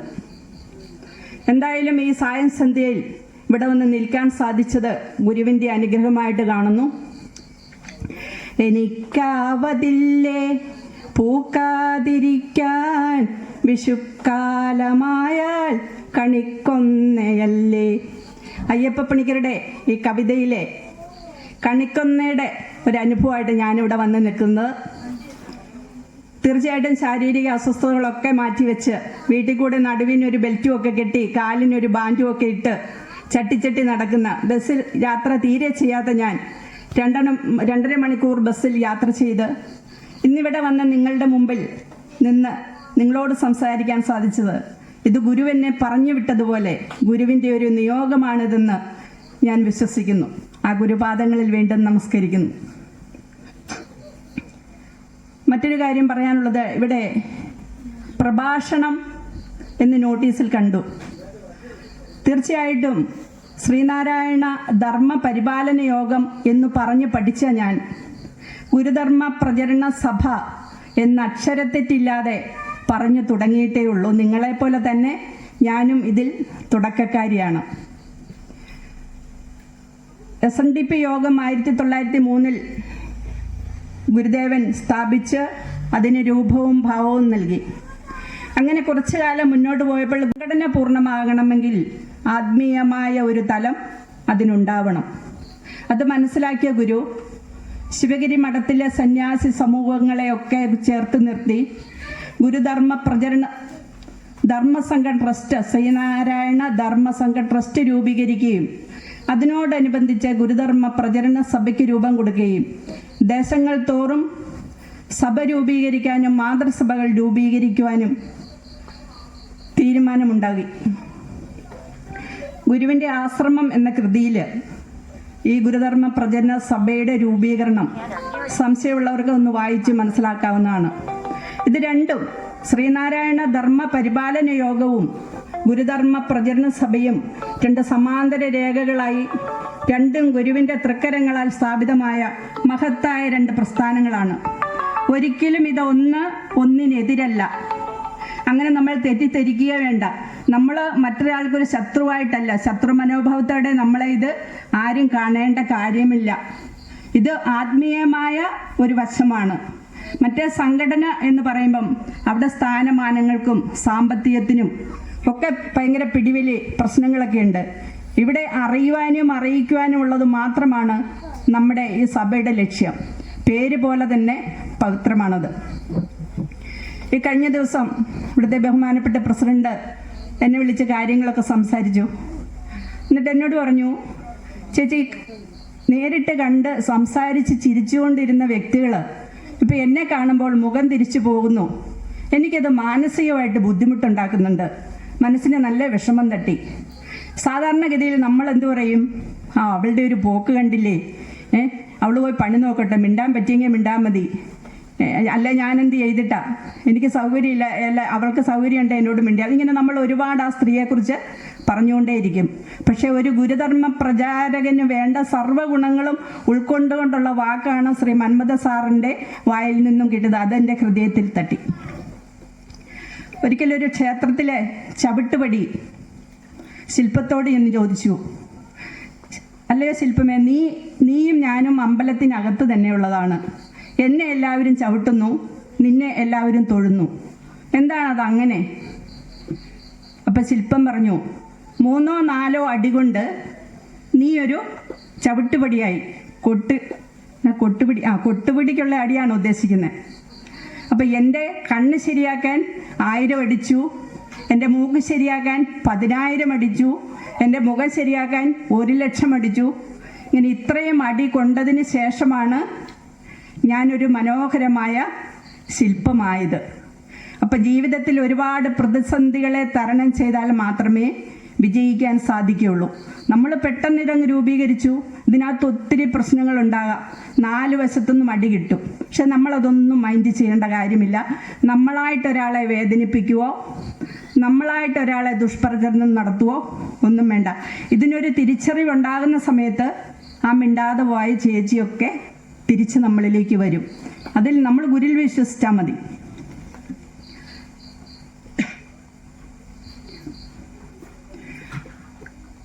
ജാതിയോ മതമോ വർഗമോ വർണ്ണമോ കാലമോ ദേശമോ കക്ഷി രാഷ്ട്രീയമോ നോക്കാതെ സകല ചരാചരങ്ങൾക്കും സമസ്ത ജീവജാലങ്ങൾക്കും സ്വീകാര്യമായ തരത്തിൽ സത്യവും ജ്ഞാനവും ആനന്ദവും ചേർന്ന് ഭൂതഭാവി വർത്തമാന കാലഘട്ടങ്ങളെ ഒരു കിടക്കയിൽ ചേർത്ത് നിർത്തി ഒറ്റച്ചരടിൽ കോർത്തിണക്കി ജീവിതം ധന്യമാക്കാൻ ഉദ്ഘോഷിപ്പിച്ച ഭഗവാൻ ശ്രീനാരായണ ഗുരുദേവൻ്റെ പേരിനൊപ്പം ചേർത്ത് വയ്ക്കാൻ ഇന്നൊരു മറ്റൊരു നാമമില്ല. ഒരിക്കൽ നമുക്കെല്ലാവർക്കും അറിയാവുന്ന കഥകളാണ്. എങ്കിലും ഗുരുവിനേക്കാൾ ശ്രേഷ്ഠനായ ഒരാളെയോ ഗുരുവിന് തുല്യനായ ഒരാളെയോ ഈ ദേശം മുഴുവൻ, ഈ ലോകം മുഴുവൻ സഞ്ചരിച്ചിട്ടും എനിക്ക് കാണാൻ സാധിച്ചില്ല എന്ന് മഹാകവി ടാഗോർ പറയണമെങ്കിൽ അതിൻ്റെ ഗുരുവിൻ്റെ പവിത്രത, മഹത്വം നമ്മൾ അറിയേണ്ടതുണ്ട്. നമ്മൾ അറിയാതെ പോകുന്നതും ആ മഹത്വം തന്നെയാണ്. ഒരു പീഡ എറുമ്പിനും വരുത്തരുതെന്ന് അനുകമ്പാദശകത്തിൽ ഭഗവാൻ കുറിച്ചു വെച്ചുവെങ്കിൽ അവനവൻ ആത്മസുഖത്തിനാചരിക്കുന്നവ അപരന് സുഖത്തിനായി വരണമേ എന്ന് ആത്മോപദേശ ശതകത്തിൽ ഗുരു കുറിച്ചു വെച്ചുവെങ്കിൽ ഒരു ജന്മം കൊണ്ട്, ഒരു ജീവിതം കൊണ്ട്, പ്രവൃത്തിയിലൂടെ, നോട്ടത്തിലൂടെ, വാക്കിലൂടെ, അനുഭവത്തിലൂടെ ജീവിച്ച് കാണിച്ച് മാർഗദർശിയായി ഭഗവാൻ നമുക്ക് മുന്നിൽ. ഒരായുസ് വപസ്സും ആത്മതപസ്സും ബലി ചെയ്ത് സന്യാസി വര്യനായി എവിടെയെങ്കിലും പോയി സന്യസിക്കാൻ പർണശാല കെട്ടിയിരിക്കുവോ ആശ്രമങ്ങളിൽ പോയിരിക്കുകയോ ചെയ്തില്ല ഗുരു. മറിച്ച് നമുക്കിടയിലേക്ക്, നമ്മുടെ സാധാരണ ജനങ്ങളിൽ അവശത അനുഭവിക്കുന്ന പിന്നോക്ക ജനവിഭാഗങ്ങളുടെ ഇടയിലേക്ക് അന്ധവിശ്വാസങ്ങളെയും അനാചാരങ്ങളെയും തുടച്ചു നീറ്റാൻ വേണ്ടി നമുക്കിടയിലേക്ക് ഇറങ്ങി വന്നു. 1888 അരുവിപ്പുറം പ്രതിഷ്ഠയോടെ ഗുരു സത്യത്തിൻ്റെയും ധർമ്മത്തിൻ്റെയും സ്നേഹത്തിൻ്റെയും സഹോദരത്തിൻ്റെയും സ്വാതന്ത്ര്യത്തിൻ്റെയും ഒക്കെ വലിയൊരു നേർരേഖ, വലിയൊരു പാത വെട്ടിത്തുറന്നു കാട്ടിത്തന്നു. ചരിത്രം മാറ്റിക്കുറിച്ചു. ചരിത്രത്തിൽ വിപ്ലവകരമായ ഒരു മാറ്റത്തിന് ആ പ്രതിഷ്ഠ കൊണ്ട് തുടക്കം കുറിക്കുകയുണ്ടായി. കാലത്തിന് മുമ്പേ നടന്ന ഭഗവാൻ അന്ന് പറഞ്ഞിരുന്നു, 100 വർഷം കഴിയുമ്പോൾ, ഒരു നൂറ്റാണ്ട് കഴിയുമ്പോൾ ഇവിടെ മാറ്റങ്ങൾ ഉണ്ടാവുമെന്ന്. പക്ഷെ അത് ഗുരുധർമ്മ പ്രചരണ സഭയിലൂടെ ആവാം ഈ മാറ്റം എന്ന് നമുക്ക് പ്രത്യാശിക്കാം. അതുപോലെ മറ്റൊന്നുകൂടി ഗുരു എന്ന് പറഞ്ഞു, നമ്മൾ കടൽപ്പുറത്തെ മണൽത്തരികൾ പോലെയാണ്, ഒന്നൊന്നിനോട് ചേരില്ല, എല്ലാം വേറിട്ട് നിൽക്കും. അപ്പം നമ്മൾ അതിനു വേണ്ട വെള്ളവും സിമെൻറ്റും കമ്പിയും മിറ്റിലുമൊക്കെ ഇട്ട് കൊടുത്താലോ അതിനെ പിന്നെ തകർക്കാൻ ഒരു ശക്തിക്കും സാധിക്കുകയില്ല. ഈ വിശ്വാസം, ആത്മവിശ്വാസം, ഇതൊക്കെ നമ്മൾ പറയാനുണ്ടല്ലേ. ഒരു പക്ഷി വിഹായസിലിങ്ങനെ പറന്നടിച്ച് തളർന്നപ്പം ഒരു മരച്ചില്ലയുടെ ചുള്ളിക്കമ്പി പോയിരുന്നു. അപ്പോൾ അവിടെ ഇരുന്നപ്പം വലിയൊരു കാറ്റ് വന്നു. കാറ്റ് കൊണ്ട് ഈ പക്ഷി ഒലഞ്ഞു. അപ്പം വൃക്ഷം പറഞ്ഞു, നീ എൻ്റെ വലിയ കമ്പിലേക്ക് കയറിയിരിക്കുക, നിന്നെ ഞാൻ സംരക്ഷിക്കാം. അപ്പം പക്ഷി പറഞ്ഞു, നിന്റെ കമ്പിൻ്റെ ബലം കൊണ്ടല്ല, എൻ്റെ ചിറകിൻ്റെ ബലം കൊണ്ടാണ് ഞാനിവിടെ ഇരിക്കുന്നത്. അപ്പോൾ ഞാൻ ഒരു മഴ പെയ്താൽ, ഒരു കാറ്റടിച്ചാൽ ഈ ചില്ല ഒടിഞ്ഞ് നീ താഴെ വീഴും, ഞാൻ എൻ്റെ ചിറകുകൾ കൊണ്ട് പറന്നുയരും. അപ്പോൾ എനിക്ക് കഴിവുണ്ട്, ചിറകുകളുണ്ട്, എനിക്ക് പറന്നുയരാൻ സാധിക്കും. ഇവിടുത്തെ ഗുരുധർമ്മ പ്രചരണ സഭയുടെ യൂണിറ്റ് ശ്രീ മന്മഥൻ സാർ അവറുകൾ, അദ്ദേഹത്തിന് കഴിവുണ്ട്, ഇത് മുന്നോട്ട് ഒറ്റക്കെട്ടായിട്ട് കൊണ്ടുപോകാൻ സാധിക്കും എന്നുള്ള ആത്മവിശ്വാസമുണ്ട്. ഇതിൻ്റെ പേരാണ് ആത്മവിശ്വാസം എന്നത്. നമ്മുടെ കഴിവുകളെ നമ്മൾ തിരിച്ചറിയണം, നമുക്കത് സാധിക്കും എന്നുള്ള വിശ്വാസമാണ് ഈ ആത്മവിശ്വാസം. ഈ വിശ്വാസം എന്തുവാ? നമുക്കത് എവിടെയെങ്കിലും പോയി വാങ്ങാൻ കിട്ടുമോ? ഒരിക്കലുമില്ല. നമ്മുടെ ശീലങ്ങളാണ് നമ്മുടെ വിശ്വാസം. ക്രിസ്ത്യൻ സമുദായത്തിലെ കുഞ്ഞുങ്ങൾ അവരെല്ലാം ഞായറാഴ്ച സൺഡേ സ്കൂളിന് പോകുന്നു, അതവരുടെ ശീലമാണ്. മദ്രസയിൽ 4 നേരം നിസ്കരിക്കാൻ പോകുന്നു, അതവരുടെ ശീലമാണ്. നമുക്കിത്തരം ശീലങ്ങളൊന്നുമില്ല, കൃത്യതയില്ല, ക്ഷേത്രത്തിൽ പോകണമെന്നില്ല. 10ാം ക്ലാസ്സിൽ ഫുൾ A+ വാങ്ങിയ ഒരു കുട്ടി രാമായണത്തെക്കുറിച്ചോ മഹാഭാരതത്തെക്കുറിച്ചോ അല്ലെങ്കിൽ ഗുരുവിനെക്കുറിച്ചോ ഗുരുവിൻ്റെ 4 ശ്ലോകങ്ങൾ ചൊല്ലാൻ പറഞ്ഞാലോ നമ്മുടെ കുഞ്ഞുങ്ങൾക്കത് അറിയണമെന്നില്ല. പക്ഷേ ഒരു ക്രിസ്ത്യൻ കുട്ടിയോട് 4ാം ക്ലാസ്സിൽ പഠിക്കുന്ന ഒരു കുഞ്ഞിനോട് അല്ലേ മത്തായിയുടെ സുവിശേഷം 9ാം അധ്യായം 4ാമത്തെ വാക്യം എന്നൊക്കെ പറഞ്ഞാൽ മണി പോലെ അവൻ ആൻസർ ചെയ്യും. അതുപോലെ തന്നെ ഖുറാനിലെ ഒരു പാരഗ്രാഫ് വായിച്ച് അതിന് ആൻസർ പറയാൻ, അർത്ഥം പറയാൻ പറഞ്ഞാൽ ആ കുഞ്ഞുങ്ങളും അത് പറയും. നമ്മുടെ കുഞ്ഞുങ്ങൾ ഇതറിയാതെ പോകുന്നത് കുഞ്ഞുങ്ങളുടെ കുറ്റം കൊണ്ടാണോ? ഒരിക്കലുമല്ല. അവരുടെയൊക്കെ സിസ്റ്റമാറ്റിക്കായിട്ടുള്ള പോക്ക്. ആ കുഞ്ഞുങ്ങളൊക്കെ അമ്മയുടെ ഗർഭപാത്രത്തിൽ കിടക്കുമ്പോൾ തന്നെ മതബോധത്തിൻ്റെ ശാസ്ത്രീയ തരംഗങ്ങളാണ് കേട്ട് വളരുക. ശരിയല്ലേ? നമുക്കങ്ങനെ കൃത്യതയൊന്നുമില്ല, പോയാൽ പോയി വന്നാൽ വന്നു, അത്രയേ ഉള്ളൂ. അപ്പോൾ ഇത്തരം ക്ഷേത്രങ്ങളും അനുബന്ധ സ്ഥാപനങ്ങളും SNDP യൂണിൻ്റെ ആയാലും ശാഖകളുടെ ആയാലും നമ്മുടെ ഗുരുധർമ്മ പ്രചരണ സഭയുടെ ആയാലും ഇത്തരം യൂണിറ്റുകളിലൊക്കെ സനാതനധർമ്മ പഠന പാഠശാലകളാകണം. നമ്മുടെ കുഞ്ഞുങ്ങൾക്ക് ഇതിൻ്റെ ബാലപാഠങ്ങൾ പറഞ്ഞു കൊടുക്കണം. അതിനിവിടെ ഇരിക്കുന്ന ഓരോ അമ്മമാർക്കും സാധിക്കും, അല്ലാതെ ഇതിന് പ്രത്യേക ട്രെയിനിങ് ഒന്നും വേണ്ട. നമ്മൾ ആദ്യമേ നമദ്ധേവ വൃന്ദം ലസദ്ദേകഗന്ധം അതൊന്നും കുഞ്ഞുങ്ങളെ ആദ്യമേ പറഞ്ഞു പഠിക്കരുത്. ഗുരുവിൻ്റെ കൃതികളെന്ന് പറഞ്ഞാൽ ഒരു കടലോളം ആഴമുണ്ടെന്നാണ് പറയുന്നത്. നമുക്ക് പോലും മനസ്സിലാകാത്ത കൃതികൾ കുഞ്ഞുങ്ങളിൽ അടിച്ചേൽപ്പിക്കരുത്. അവരെ നമ്മൾ ഗുരുവിൻ്റെ ജനനം തൊട്ട് അച്ഛനാര അമ്മയാര അല്ലെ ഗുരുവിൻ്റെ ചരിത്രം പറഞ്ഞു പഠിപ്പിച്ചു തുടങ്ങി ദൈവദശകം അക്ഷരത്തെറ്റില്ലാതെ പറഞ്ഞു പഠിപ്പിക്കുക. അതിനിവിടെ ഇരിക്കുന്ന എല്ലാ അമ്മമാർക്കും ടീച്ചർമാരാകാം. ഇവിടെ അത് ഈ ഗുരുധർമ്മ പ്രചരണ സഭയുടെ ഈ യൂണിറ്റിൽ അതിന് സാധിക്കും എന്ന് ഞാൻ വിശ്വസിക്കുന്നു.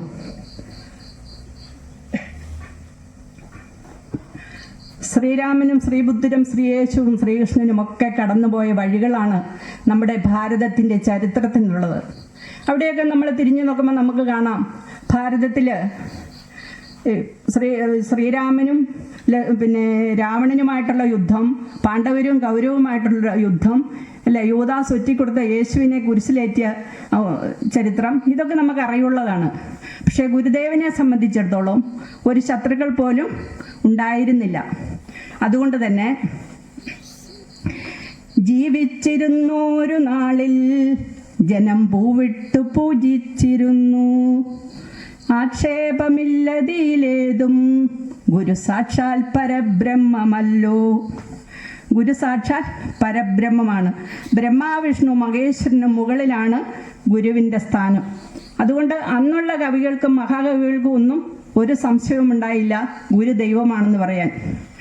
അന്ന് കവികൾ പാടിപ്പുകഴ്ത്തിയിരുന്നത് വിഷ്ണുവാണോ ശിവനാണോ അതോ ശ്രീ മുരുകനാണോ മനുഷ്യ ജന്മമെടുത്ത് പിറന്നതാണോ.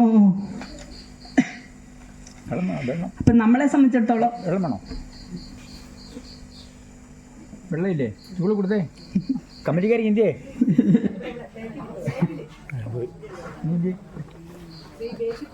ഓക്കെ, ഞാനൊന്ന് വിടുക കേട്ടോ.